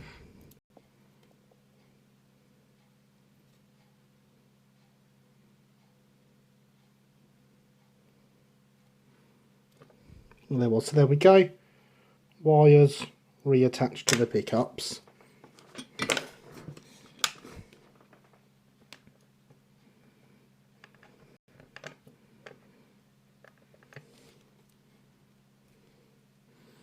I've never understood why Dapol put enough wire on these that you have to loop it round things to hold it out of the way.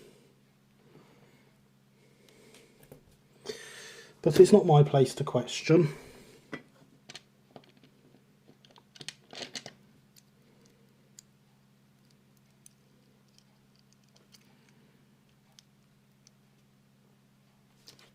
Getting the wheels back into these chassis is never a fun job.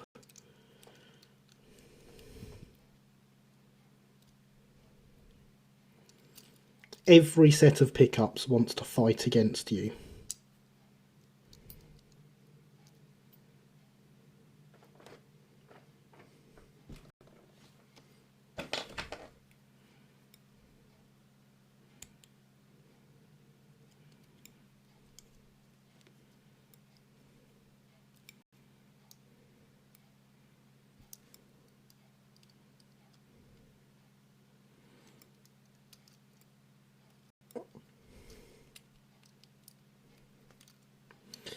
And they always fall back out.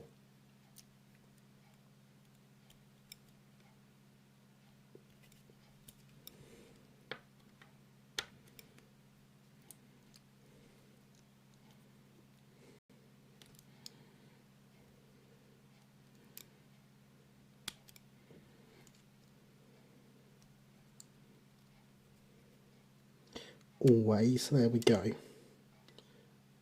That's the front two sets on. I mean, the rear set is also on, but the pickups are sticking out. So the good thing about these ones is we can manipulate them round the wheel.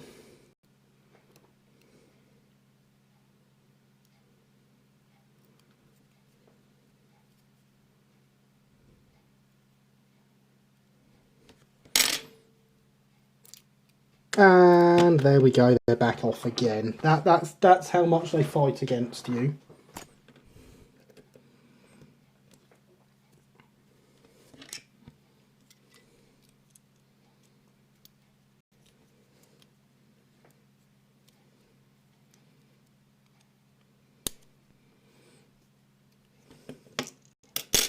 Right, they're all in.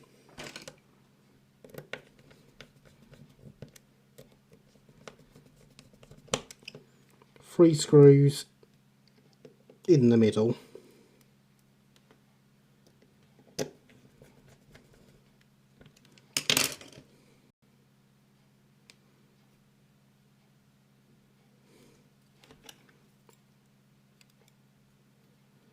Put that one back round again.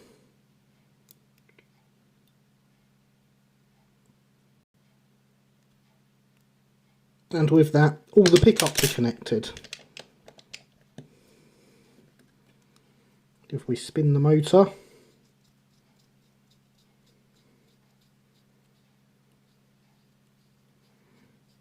albeit very slowly, I believe everything's turning there.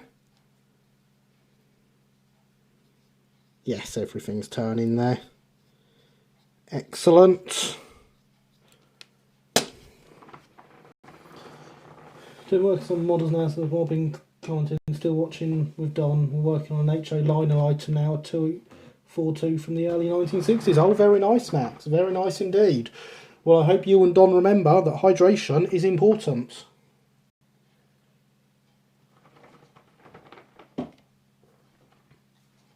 So at this point, with the chassis back together, we do of course need to make sure the body still fits on it and we've not messed up somewhere.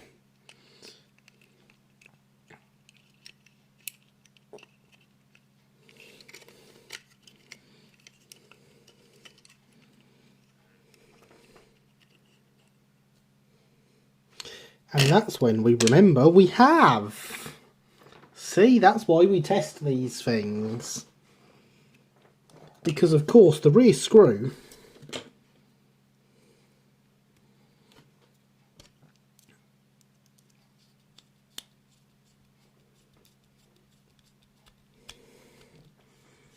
Go straight through the middle of where that pick up now is. I'm hoping I'm just getting a mark on the bottom of it here, so I can take it off, have a look underneath, and we can pierce a hole through it. That is what I'm hoping.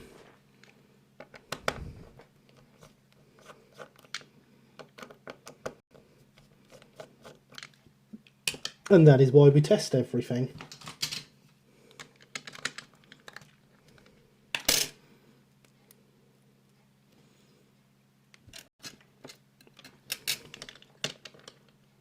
We did get a mark just there.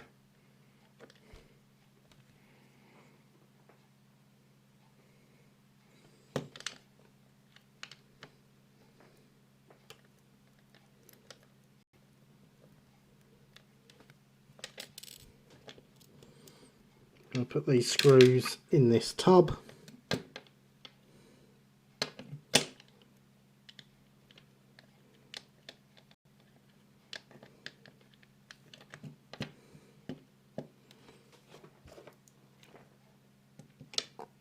Start off with a little hole.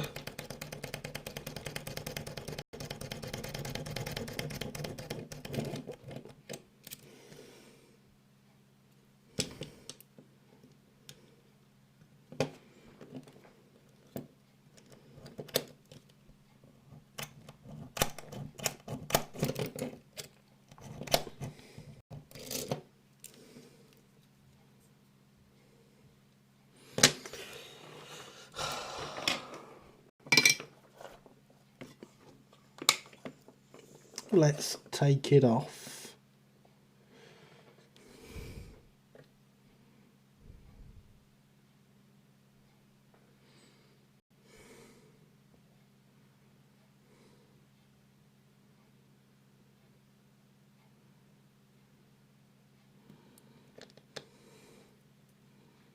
Let's unwrap it properly so the cables aren't all twisted around each other as well.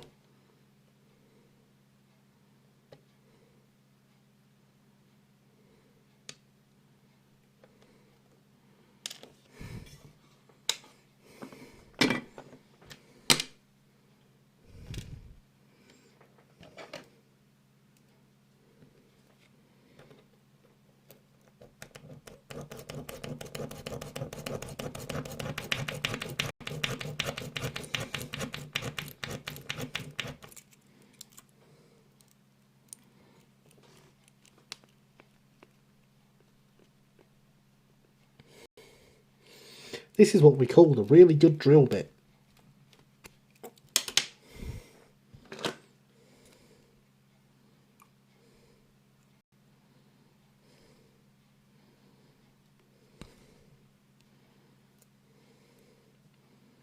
But now we've got a slight hole on the top. So that of course shouldn't be able to slide in and out of there, and in fact it really can't until I've loosened it up a bit. This is why test fitting is important, kids.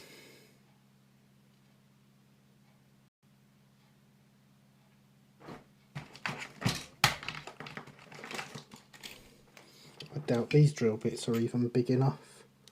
Oh, they might be. The problem is these drill bits I normally put in the electric drill. No, even they're not big enough. So what we might want to do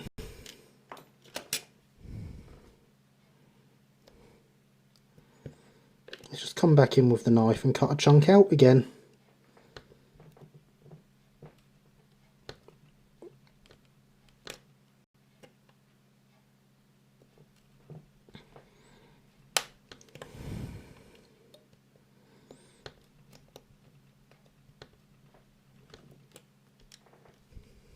But that's fine, we can do that.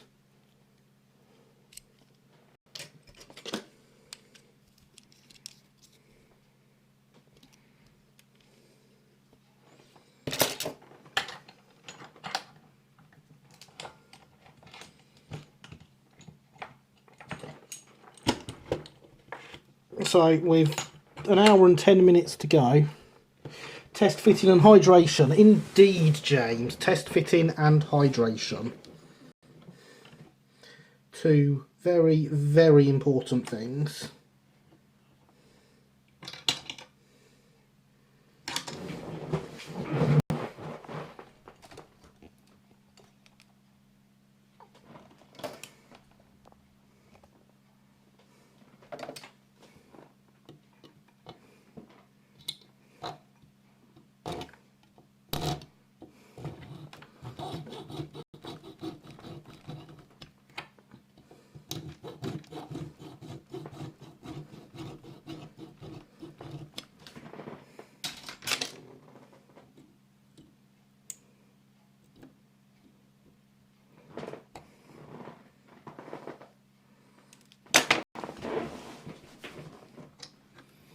We'll have to turn up. We'll have to turn in as up early on Monday, saints. For look, see, we'll have to look tomorrow at the finished YouTube. Cheers. Good night, Ian. Thank you for coming. It has been much appreciated. And remember, once again, everyone, LBSC number plates. Ian is the man you want. His company is EB Models. Link in the description below.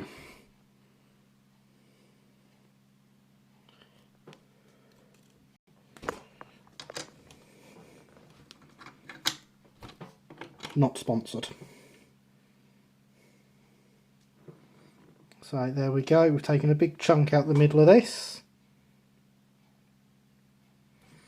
Hopefully that's going to be enough.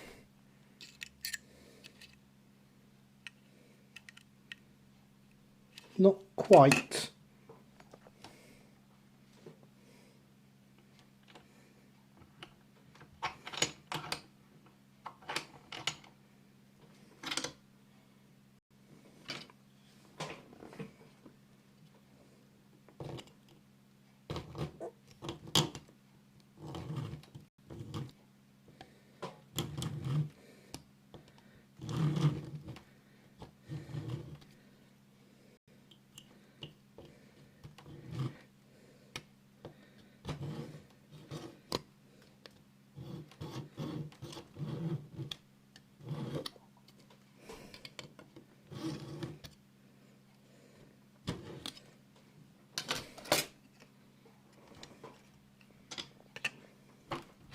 Wishful thinking that I'd get that round there.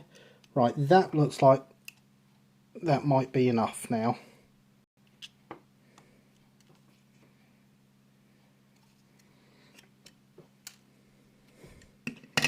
Provided those markings I did with the knife were far enough in. They should have been.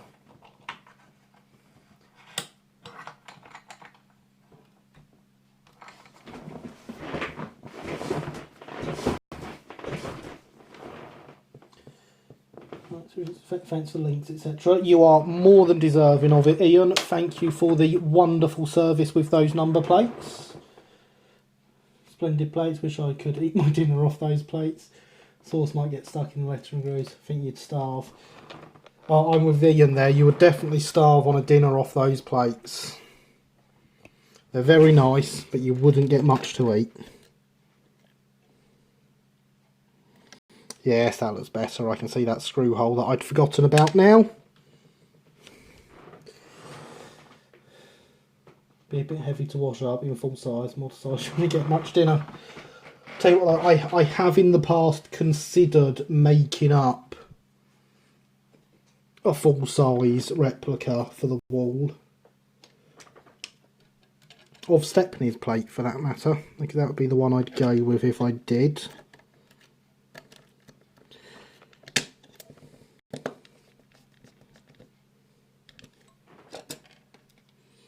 And I do have some nice high quality shots of Stepney's plate that I could use as templates. So now I'm going to try fitting the body before soldering these wires on.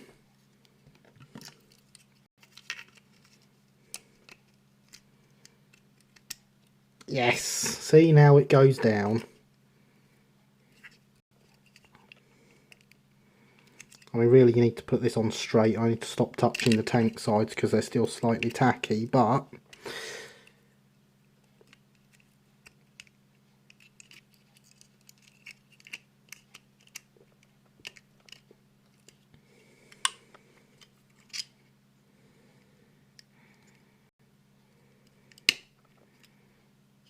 there we go. It fits now.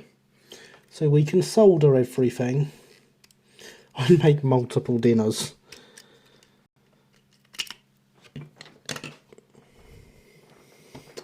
Well, at least you've got a solution, Harry. What would you use as cutlery for dinners this small? Because, you know, I'd be quite worried about eating the plate and choking.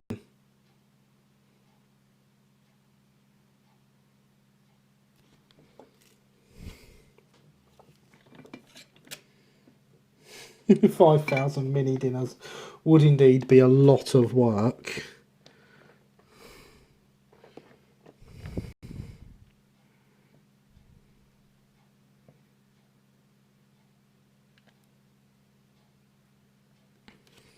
There's the ceramics. There they are.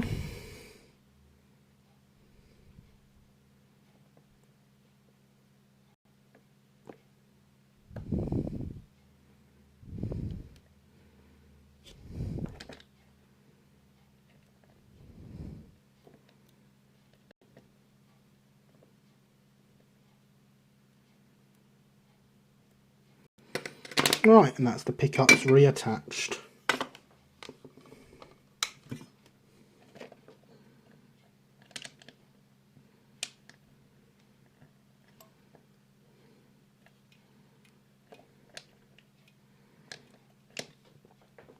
So the chassis is now modified to where it needs to be.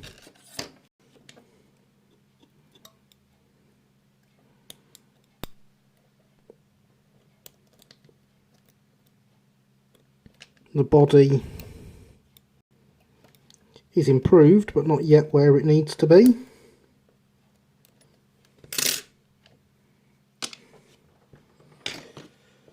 Put that tray to the side, because we don't need that to hold chassis parts anymore. So what do we have left to do? Let's have a look, shall we? We have to put the new names on. We have to put the new number plates on. I'm amazed how much the colour difference shows up on camera, because it really does not show up that much on the actual logo.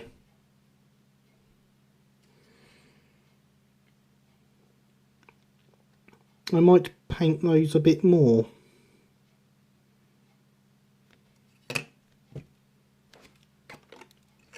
So that it doesn't show up so much. I think I'm going to have to.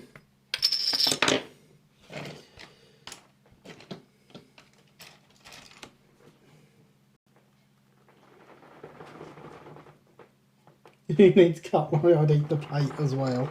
I wouldn't want to eat the plates, they're too good for that. So I'm going to paint the whole tank side.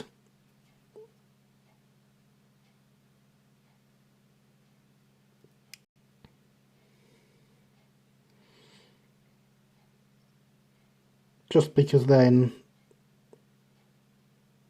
the slight difference in colour, which as you can see it's a slight difference in colour in real life, but nothing like you can on camera.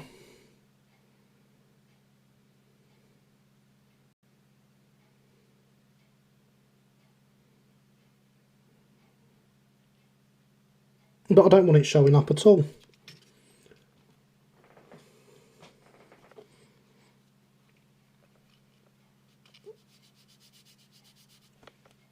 If it looked on camera like it does in real life, I wouldn't bother with this step.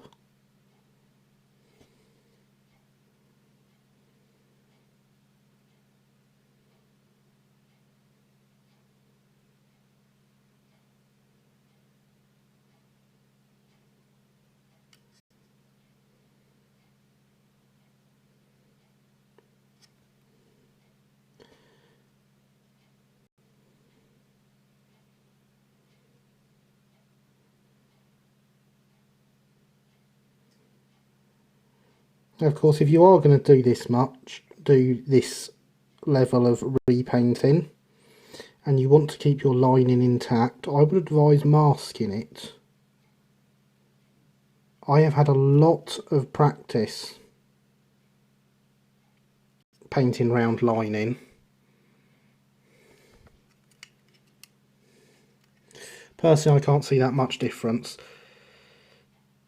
but it's still there.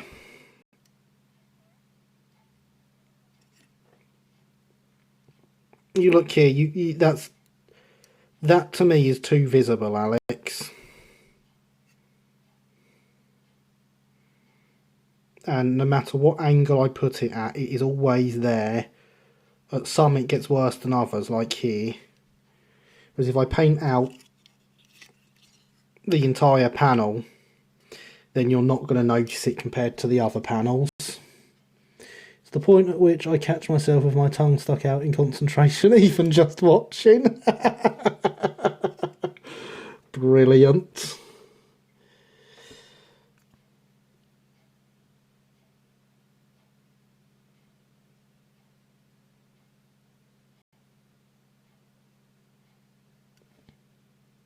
But as you can see, Linny, my skills at doing this have improved since you were last here. Because I don't think I'd have tried this then.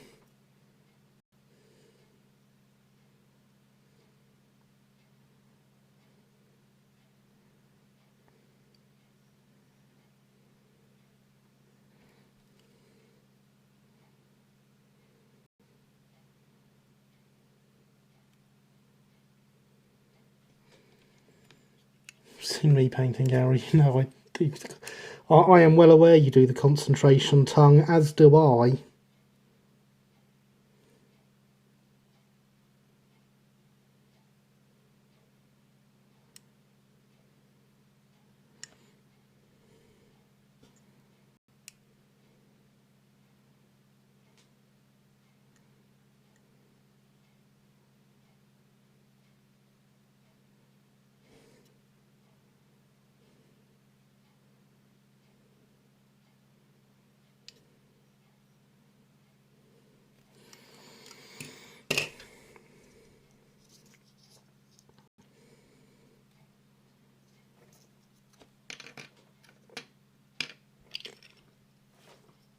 Your painting is getting much more confident. Yes, thank you, Linny.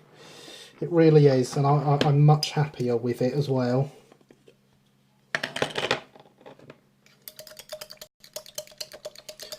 I've just realised I've got lots of water slide transfers here, but I've not actually bought any water in. That was silly of me.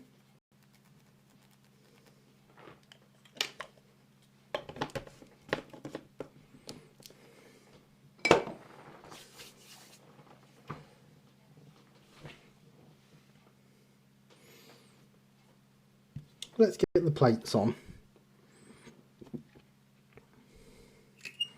The number plates obviously go on the back here, and the tiny little works plates go on these panels here on the sandboxes. I actually don't know where they went after rebuilding, because there was no sandbox there to put them on.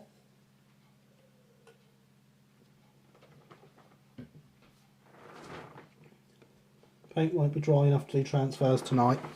No, not on there, but I also have the lining transfers to do on the boiler, which I was going to do tonight. You've got a drink, use that. I don't think water slides work in Coke, Alex. Sorry, not Coke. Generic black fizzy liquids, sugar free.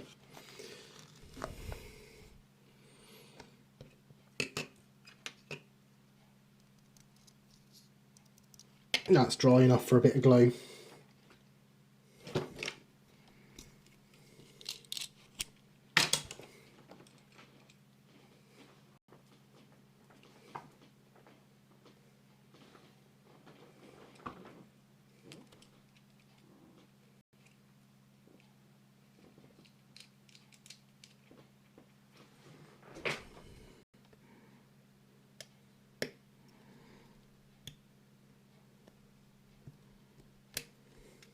This would work better on the wood.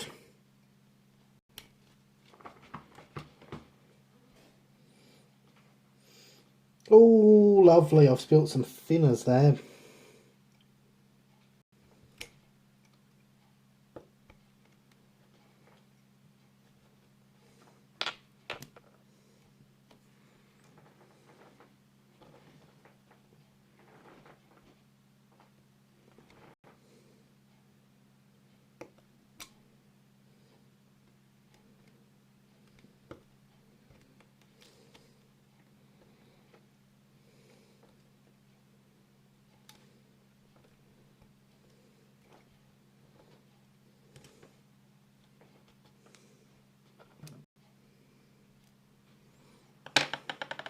Two number plates.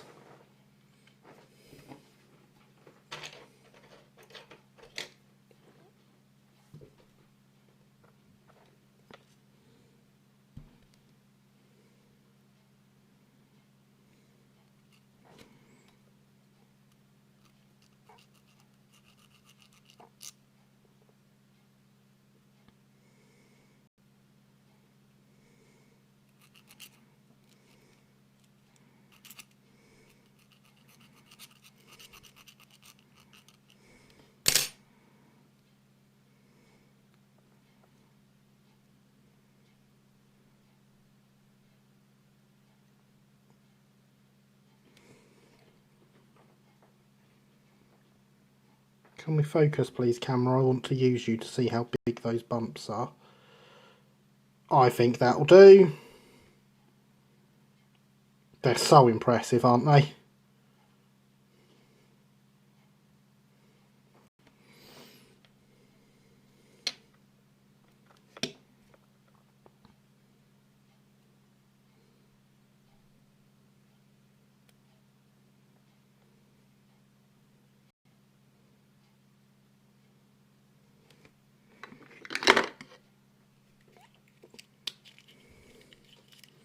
We only want a tiny, tiny drop of super glue because of course we don't want it to spill out the sides.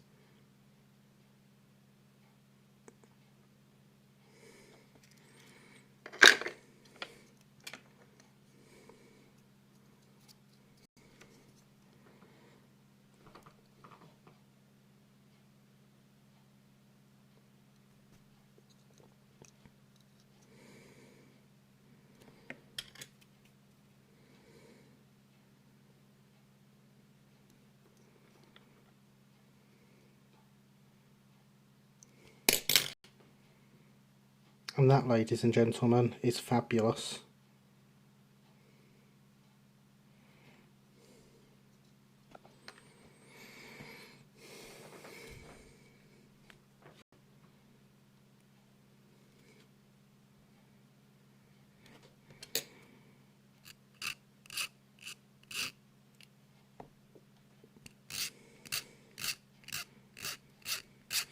Ian really has done an absolutely wonderful job on these.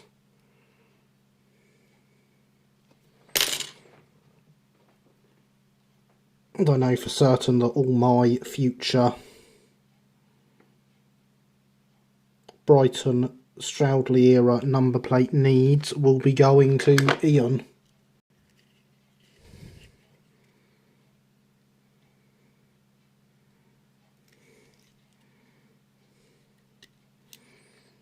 Thank you, Alex. I was rather happy with that placement as well.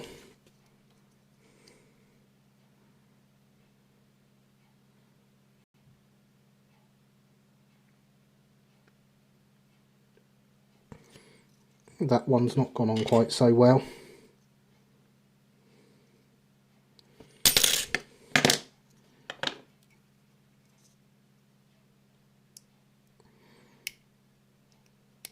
And the glue took rather too quickly there.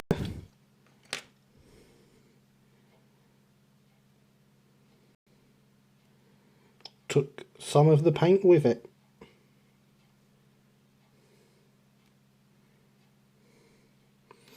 Just had a live chat error pop up on Streamlabs. Could I get a test message in the chat, please? I'm sure it is fine, it's just Streamlabs being stupid.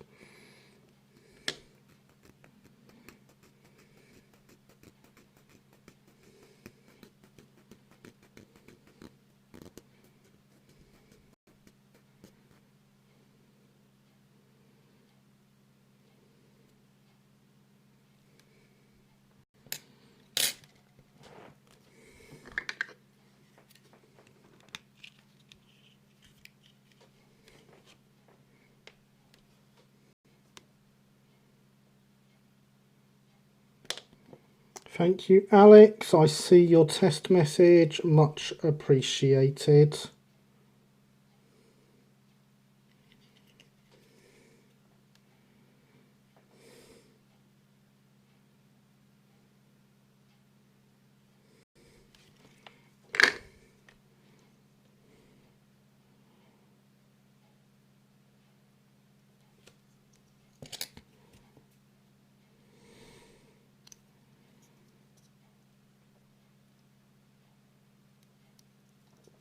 There we go. That'll do. That'll do. Lots of test messages. Wow. Thanks, guys. Much appreciated. Definitely just Streamlabs being stupid then. Of course, the problem is with the camera sitting where it is, I can see every message that pops up on Streamlabs as it pops up. So when it pops up telling me there's a problem, I can see it straight away.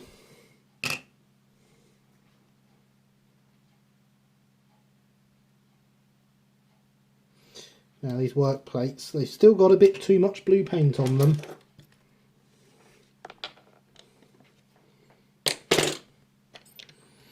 So seeing Streamlabs messages can be a good thing.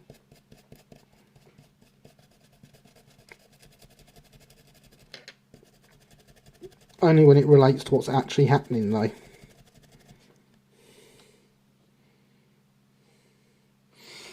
So yeah, whilst I don't know if you're going to be able to make it out on camera, let's see.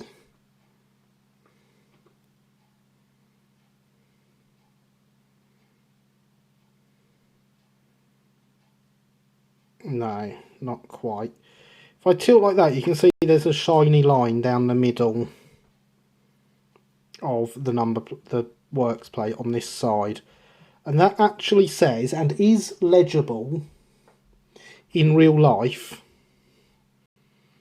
up close, it says 1874, which is the build date of this particular Terrier. And the fact that that's in there I find astounding, because that whole plate is only about 1mm tall. And yet that bit in the middle, I can read that says 1874 on it.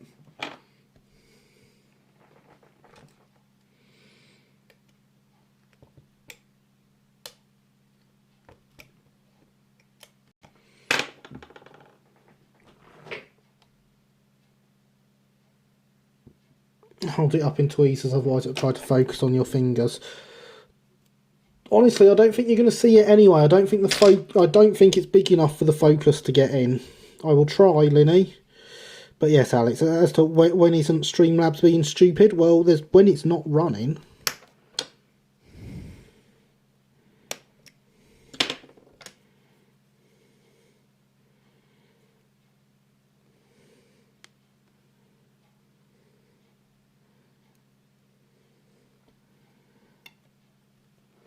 But yeah, I don't think the focus is going to even attempt to focus on it.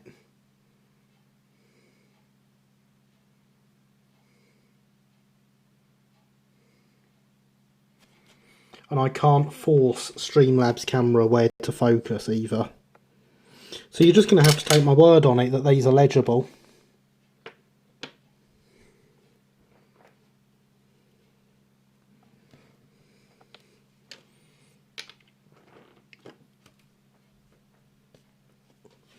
You know, to make a point here, like, that is literally a pinhead next to it.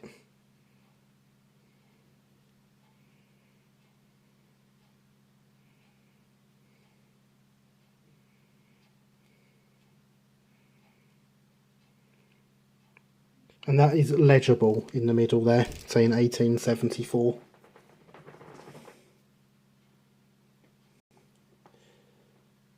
If only your modelling was that fine. Indeed.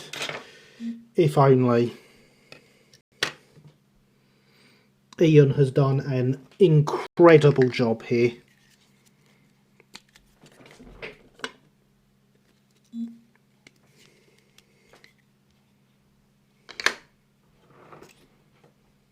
Yes, Linny, you should give your guard a stove.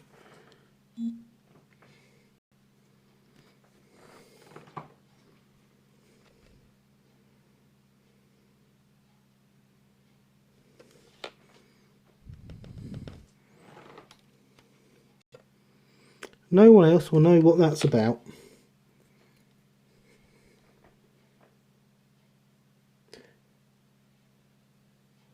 I know which way I'm sticking it because I can read it.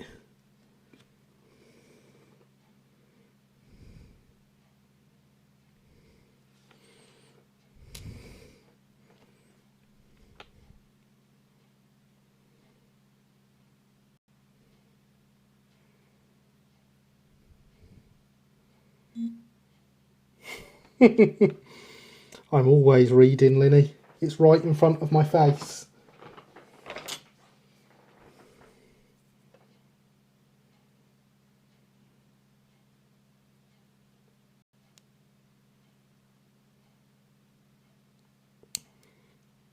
There's where we have problems.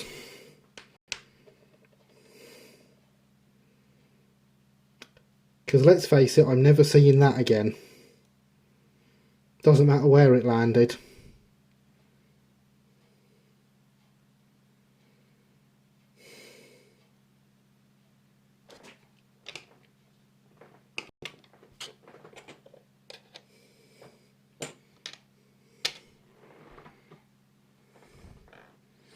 Anyone who's been reading my thread knows about the brake van I'm designing. Yes, but they didn't know that I was responding to you asking a question about your brake van.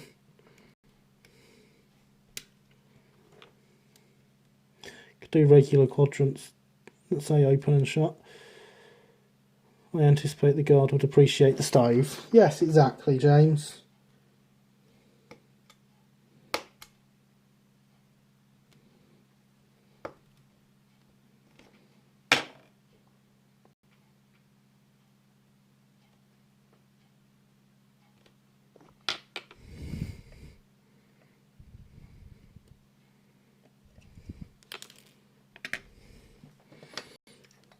And that's how you do that.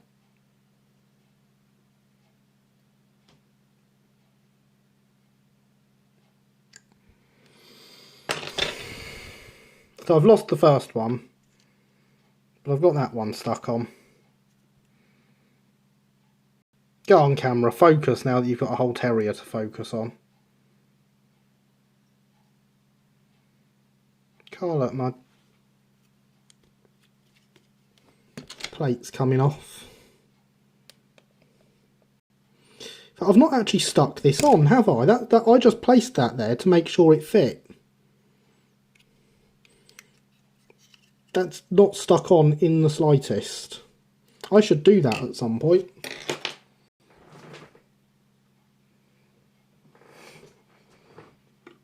I hate working with things that small. We'll grow bare feet for a week, you'll find it. Don't give the girl coaching, maybe she'll do an absolute hole in a fish train. I mean, it might be a bit dark, but it is the plot of a Thomas story, so...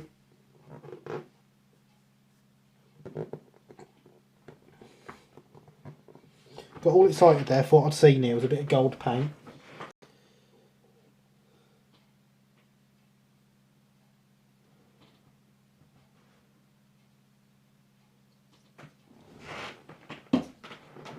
Oh, a deleted message. What did that say?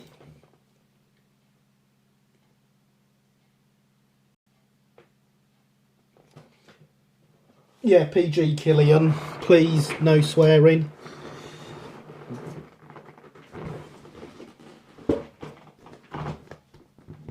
But I do agree with the sentiment.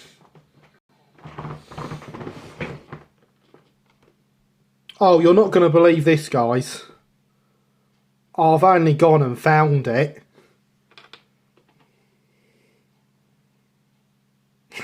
I've only gone and found it.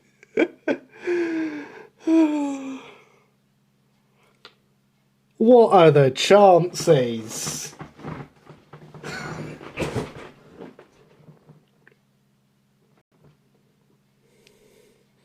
And that's the right way up, by the way.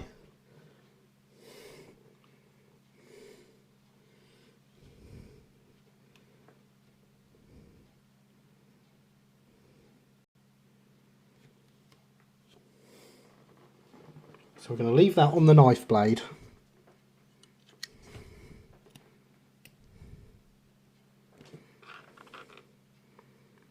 We're going to put a tiny dab of super glue on there.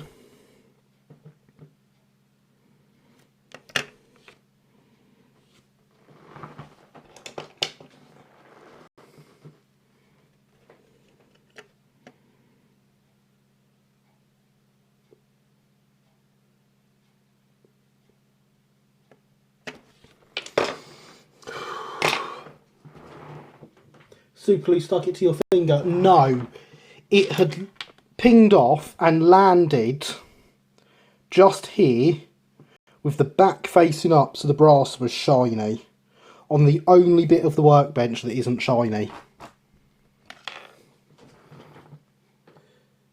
Might be worth asking Ian to etch free to a fret.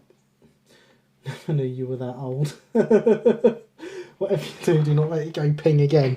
No, it's safely on. I realise it's not safely on when you're all writing these things, but it is safely on now. Yes, brilliant. Buy a lottery ticket.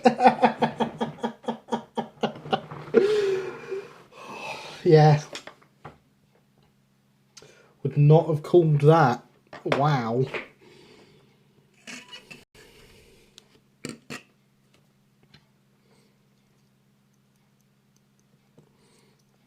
So we're going to put some silver on the top of this because that is needed. It's dry enough for that, but not dry enough for transfers.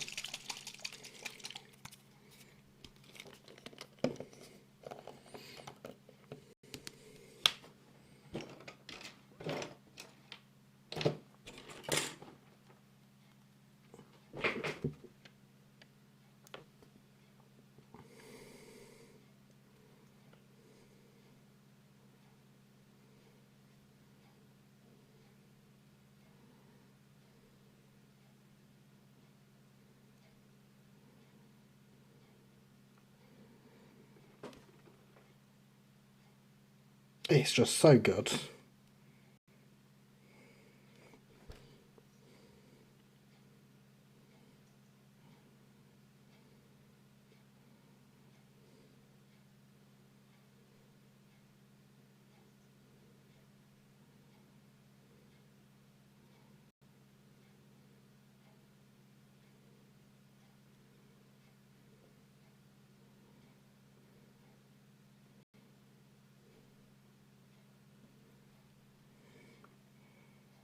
So good.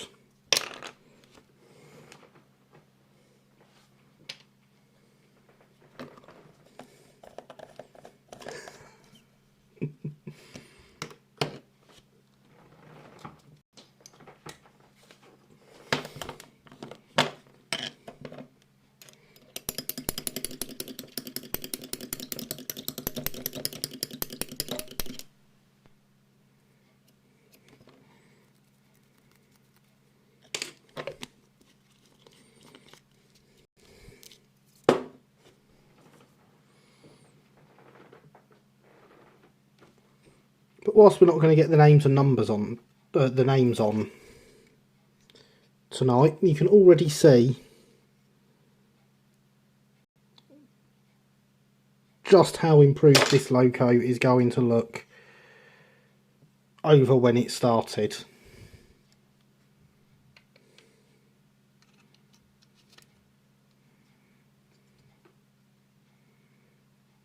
She is going to be vastly superior to the original model. And the fact that you can do this, and so easily, is one of the reasons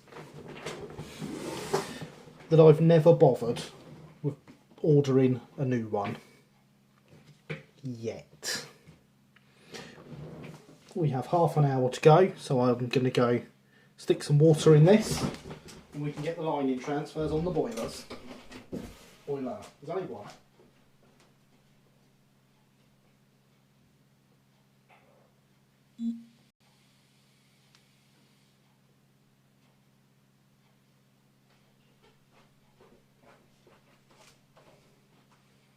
Because again, that will lift it greatly.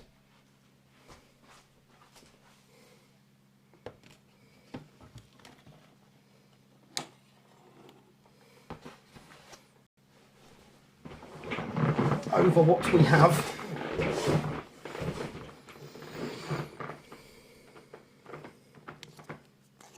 Now the thing about this transfer paper that I've used here is the transfer paper itself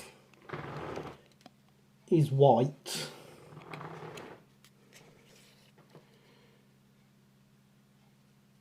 So it does require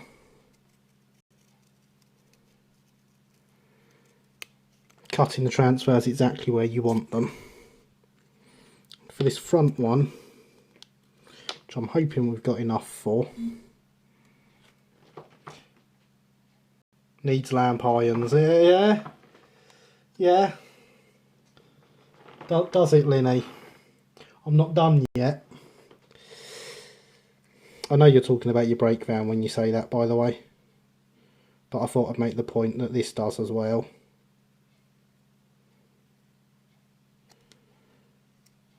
Yes, for this front one, we only actually want half the lining.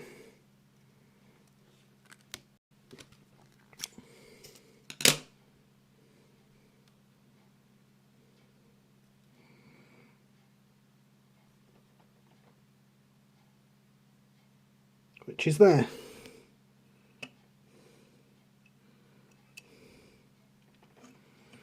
I'm quite looking forward to seeing the pictures of your brake van actually, Linny, so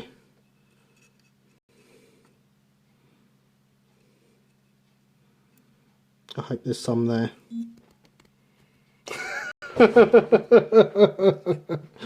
As I said, I know, Linny.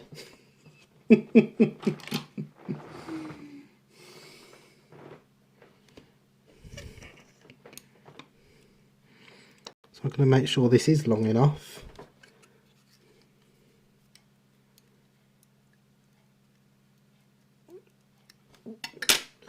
Which I'm not convinced it is.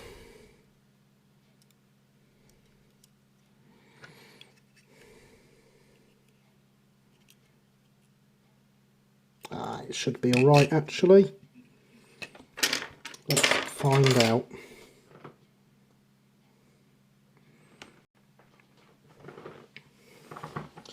With this transfer paper I use, the transfer itself shrinks quite dramatically. Brake van is coming along slowly. I mean, the bits I've seen of it so far have been really good. So I am looking forward to seeing it. There, because of how much this shrinks, obviously you can see it curling up there, as transfers do. This will crack immensely if I do not leave it in the water long enough. So I always like to leave it, and it will start to straighten itself out, this transfer paper. Again, I know these things are true of like all water slides, but I like to make sure everyone knows.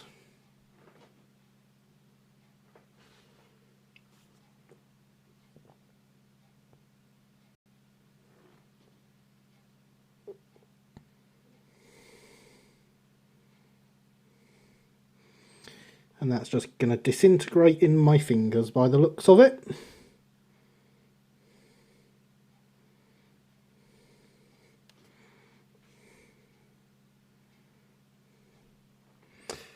That went well.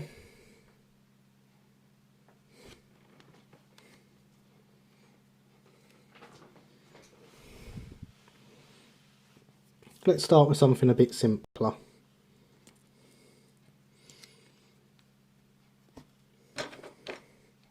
Another half panel of lining across this end of the boiler. I'm going to say goodnight everyone. We'll watch tomorrow. Great modelling error, even better cutting. I would have had to use a craft knife and steel rule and would still have messed up. Thank you, Ian. Good night. It has been great having you here. I am rather well practiced with my scissors down the sides of these transfers.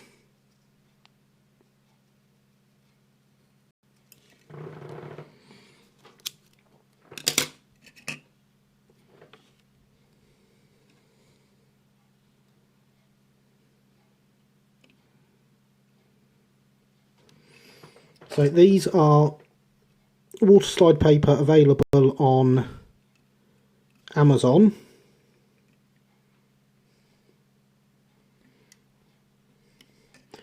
Printed on a standard inkjet printer.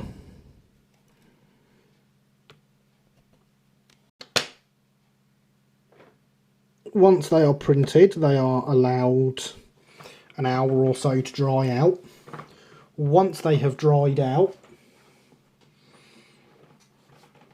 they are given a spray with some matte varnish just to seal them all in.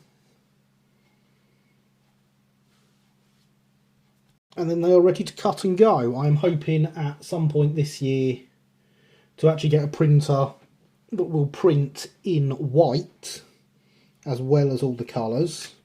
It's on my list of things for this year, but I have some expensive models to pay off first.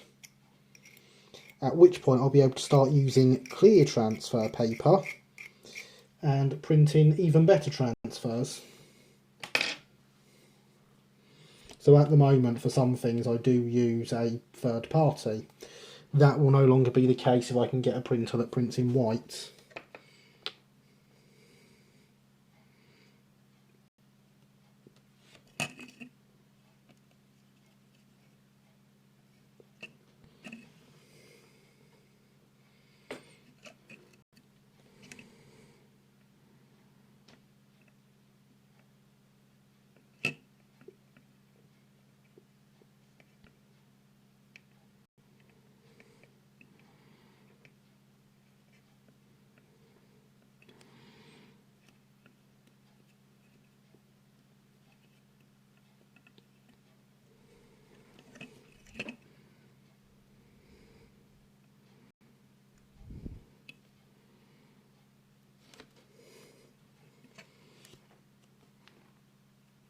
As you can see, much improved. Much better than the plain white lining that Dapol went with. And the colours match what Dapol has done, except for actually being to scale.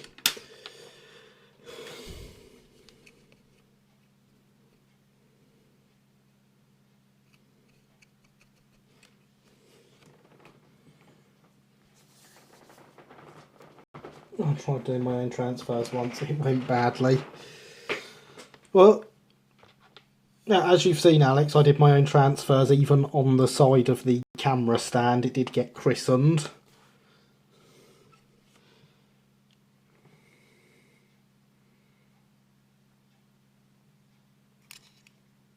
There we go. But yes, I'm happy with these transfers. They sit quite well.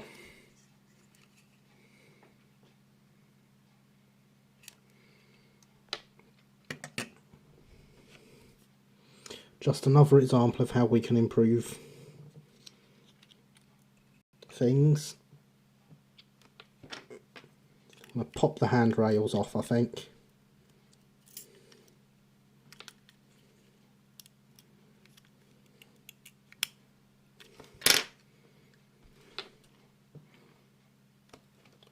How do I keep losing tools? They're there.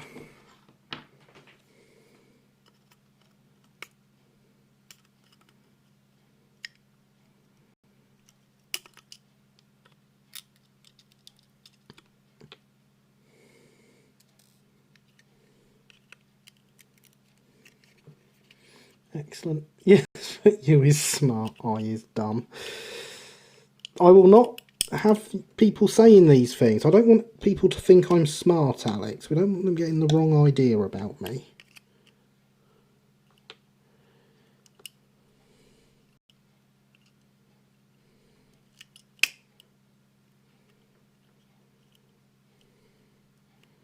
You know, if you start telling people I'm smart, they might actually believe it.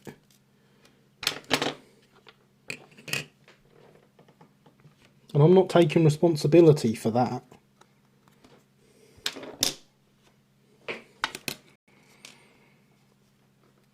So, let's try this front one again.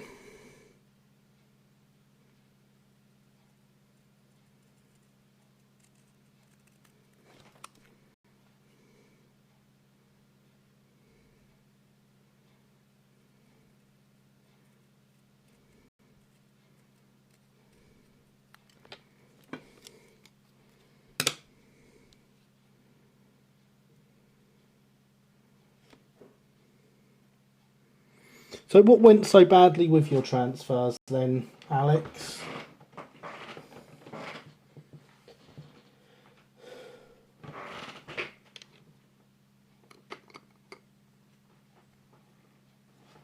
Do tell.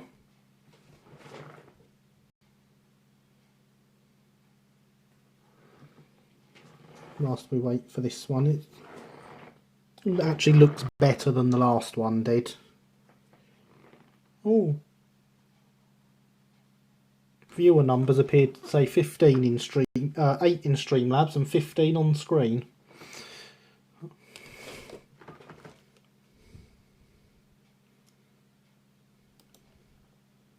says 8 on YouTube. That's the one I'll believe then.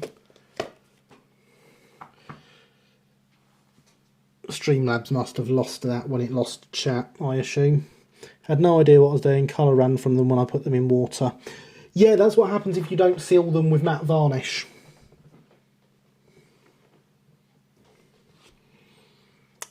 It's amazing how I know that straight away, isn't it? I'll let you guess how I know that.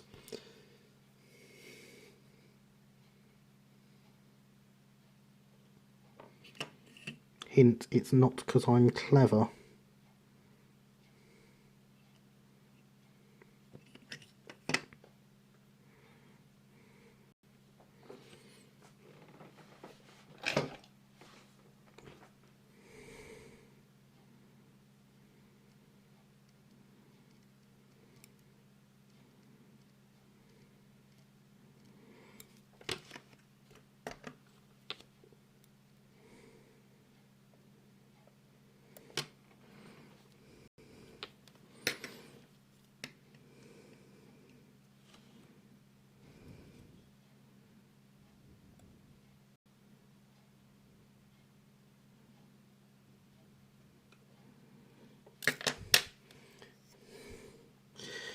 It's not because I am smart, which is why I'm doing this one for the second time and failing.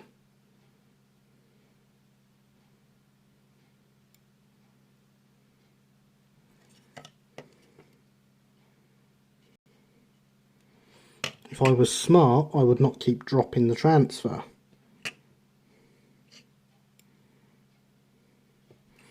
If I was smart, I would have given up on this one by now, because there's no way it's going to work.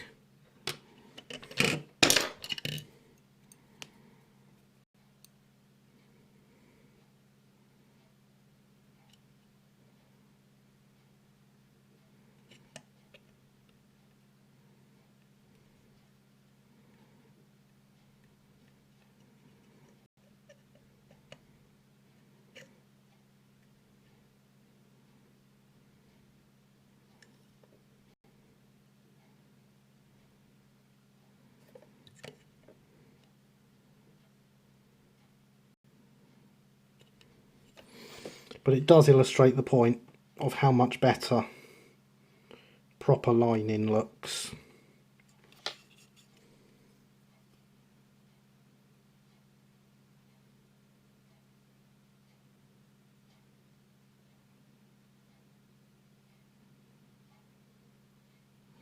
That bit of crack in there I can probably hide with some weathering. Putting the loco late in its life. This section here I'm not so sure about.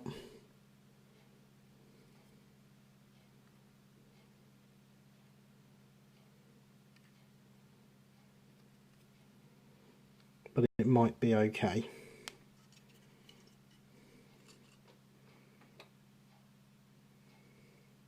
But much better than that plain white line that it had originally. Fine, but I is still a dumb. There's no winning with you, is there, Alex?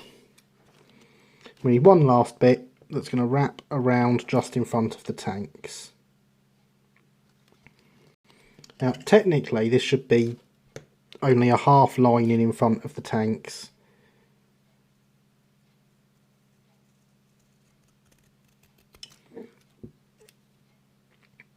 And then full lining over the top section of the boiler. That, however, is not going to happen.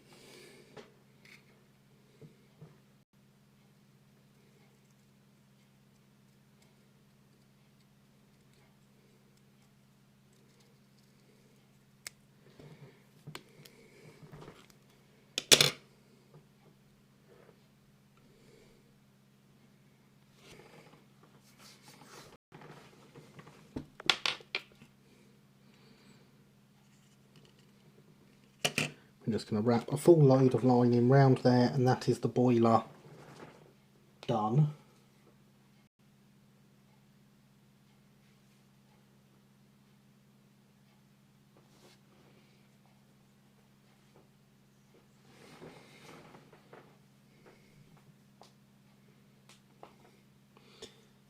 And again, vastly improved. Hornby did do the front two rings properly themselves. The back one by the cab on this is one that was added with a transfer.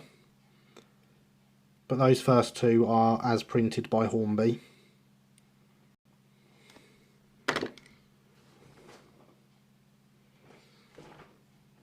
So, you know, Hornby have done some things right in the past. Again, please don't let me be caught defending Hornby. I'm sure there's plenty of people out. I'll be excommunicated from modelling.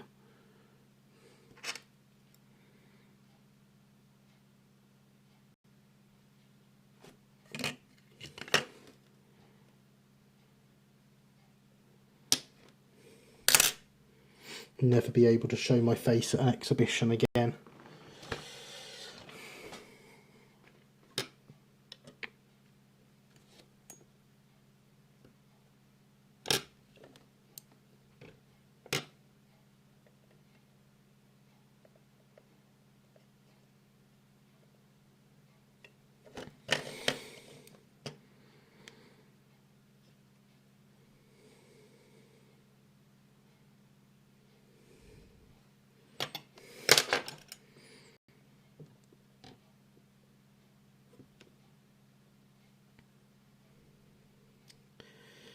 I thought this one was going to go so well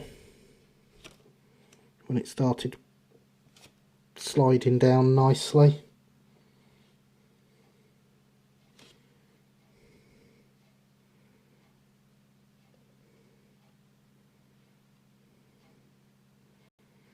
It had other ideas.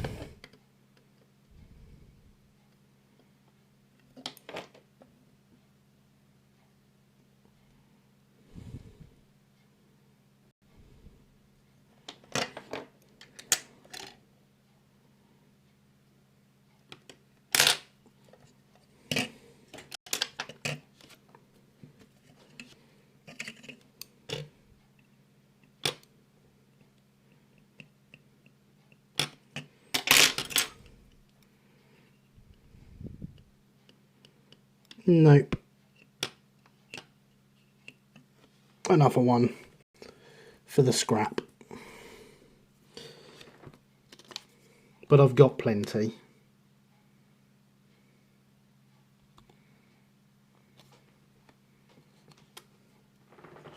To be fair, they made decent contribution.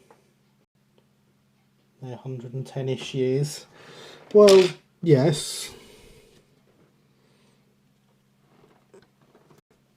They have, but I'm still sure there's quite a few modelling circles that will excommunicate me for saying anything nice about them. That live steam rocket is that live steam rocket is brilliant. Someone be on the precious company and have no criticism levelled against them while backmen are evil and single-handedly ruin the hobby. Obviously.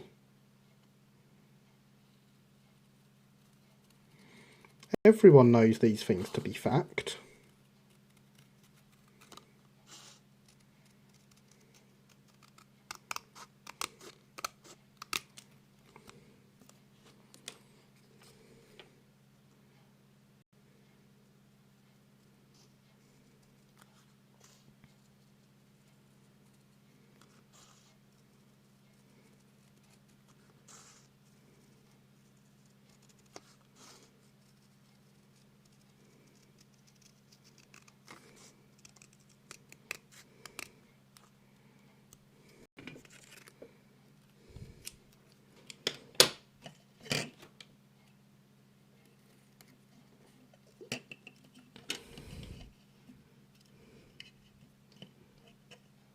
Right, so that starts there in the middle. If I wrap that round and hold it there,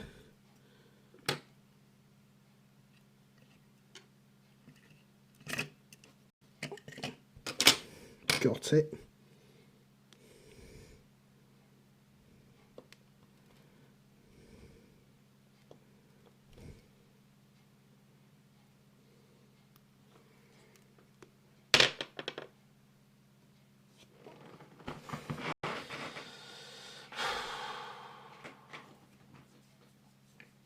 Yeah, certainly people in that place do.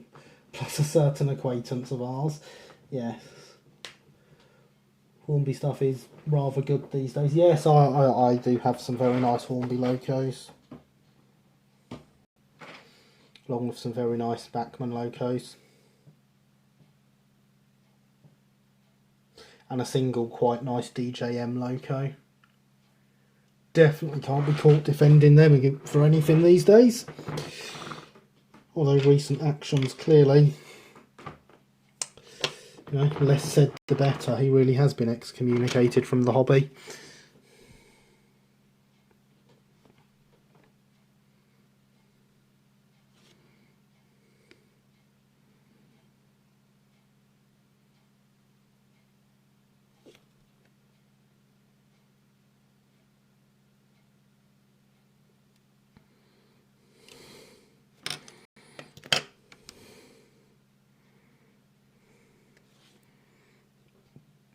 Where have I put those tweezers now? There they are.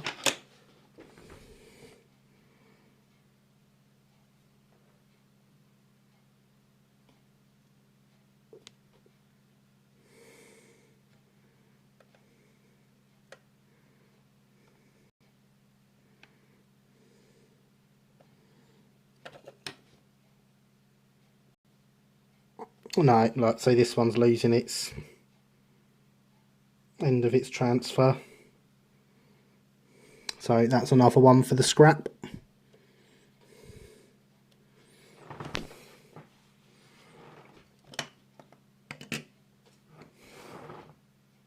Nice DJM loco. Lies. I have a very nice J94. Okay, it's not mine, it's my son's, but it runs beautifully. I probably wouldn't have bought any more anyway, even if he had have stayed in business, because of the issues that have been had with them. But that one is very good.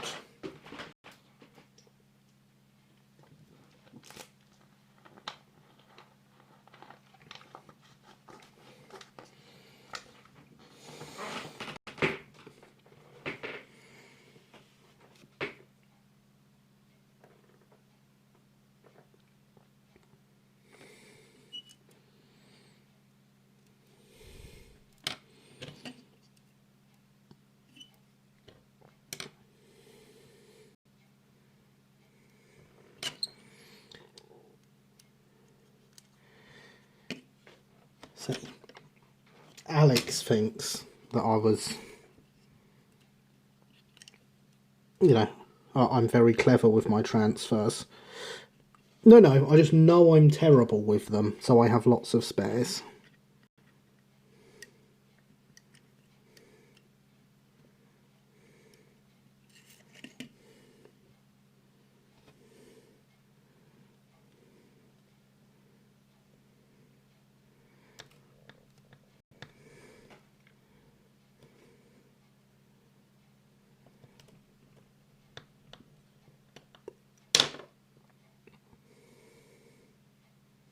Now, this is I've got this and the Westinghouse pump left to line, and I've got all this still sitting here.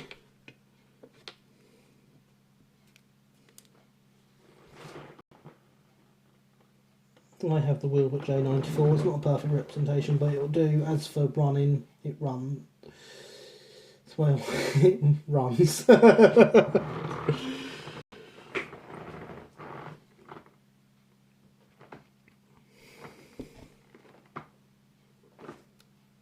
You're all wet, so you can go, because you'll be no good.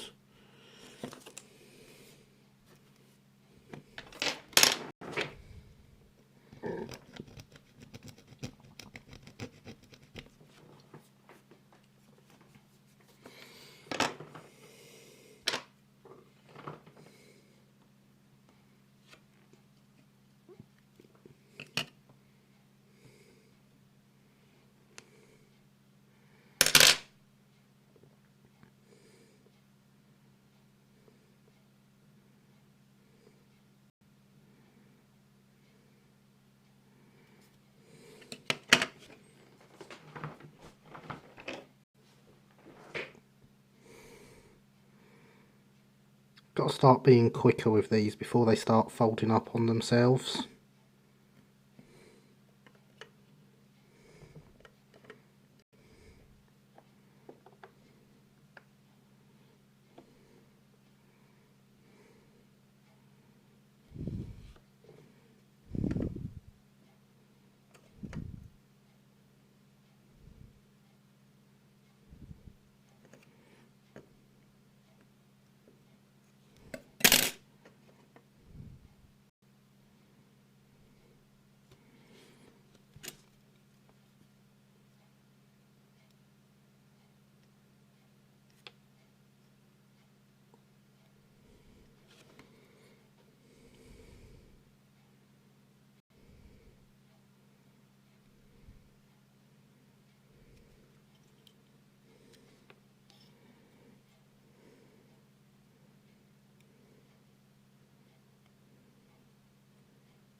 There we go.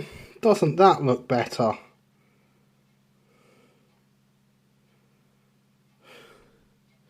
We did it.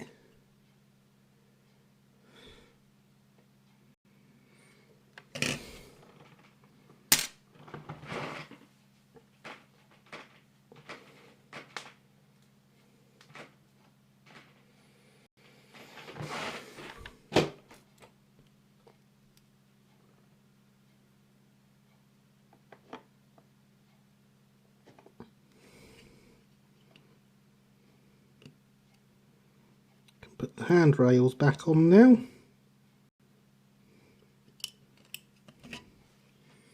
Before closing out the stream, basically. Looking at the time, it is 5 to 12.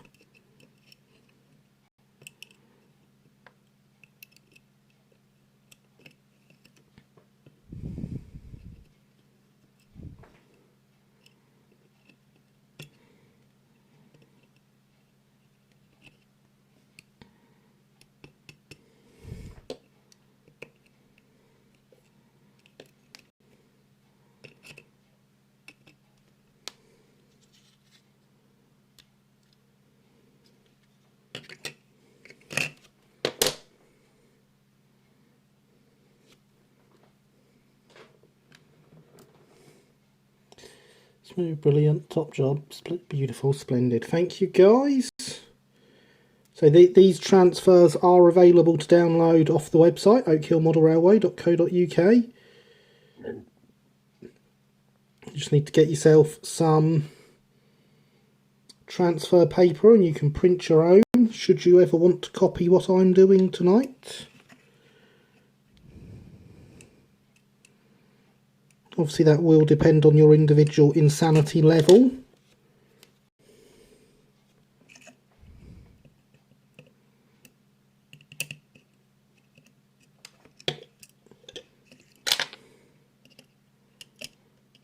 Scored on a level of 1 to Gary. 1 being not in the slightest bit insane, Gary being willing to do stuff like this.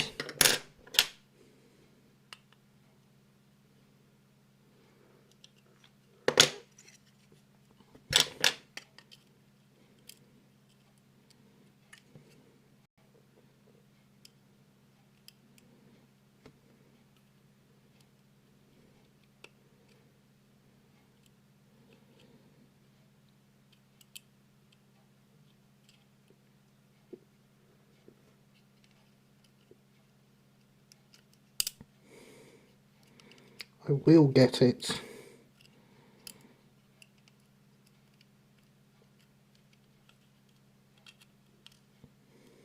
There we go. Handrails back on.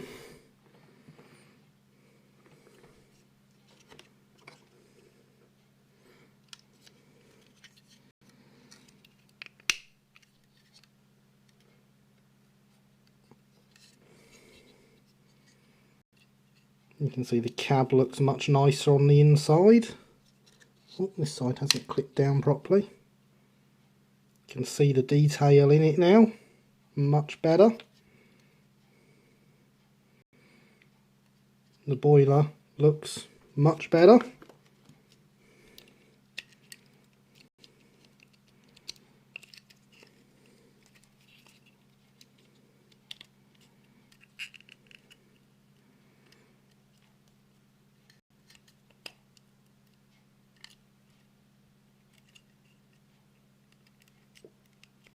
There we go.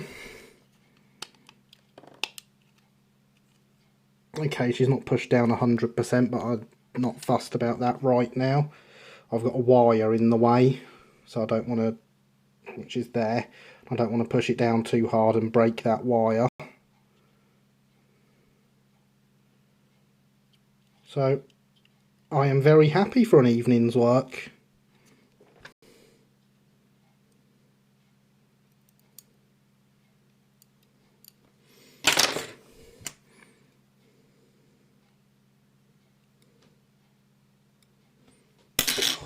God, just get this hair off, please. There we go. Yes, very happy for an evening's work. We have done a splendid job, if I do say so myself. Oh, what's going on there? What's this? I sound that's basically done then. Fabulous insanity level maximum, saying 11, 12. Where do engage no smoking signs rank on that scale? Very insane, James. Very, very insane. It's not too bad considering. On the garage scale, that'll be James. Yeah. Utterly marvellous. Awesome job tonight. It's been great. Definite improvement. World of improvement. Thank you all so much. It has been great having you here. Thanks obviously have to go out to Ian for these wonderful number plates and works plates. They are absolutely fantastic. Link in the description below, as is the link for the transfers we haven't got around to using yet, but soon. See, that shall be next week. I'm clearly going to have to plan another project for next week as well as this, which, thanks to our donor who stays anonymous, we may well know what that's going to be. I know what we want it to be. So yes, thank you all for coming. You have been absolutely amazing. It has been great sitting here talking and doing some modelling with you all again. Definitely improvement. Will this be Stay Alive fitted? No, this one will not be Stay Alive fitted. It is hard enough getting the DCC chips in. In fact, I said I was going to show you that, didn't I? But it's 12 o'clock. I need to sleep. You guys need to sleep. I have work in the morning. That's what I'm thinking it might well be, James. Yes, that's the project I am hoping to start on. Because it's about time, isn't it? So, good night, everyone. Thank you for coming. Thank you for being awesome. And I shall see you all next week. Good night.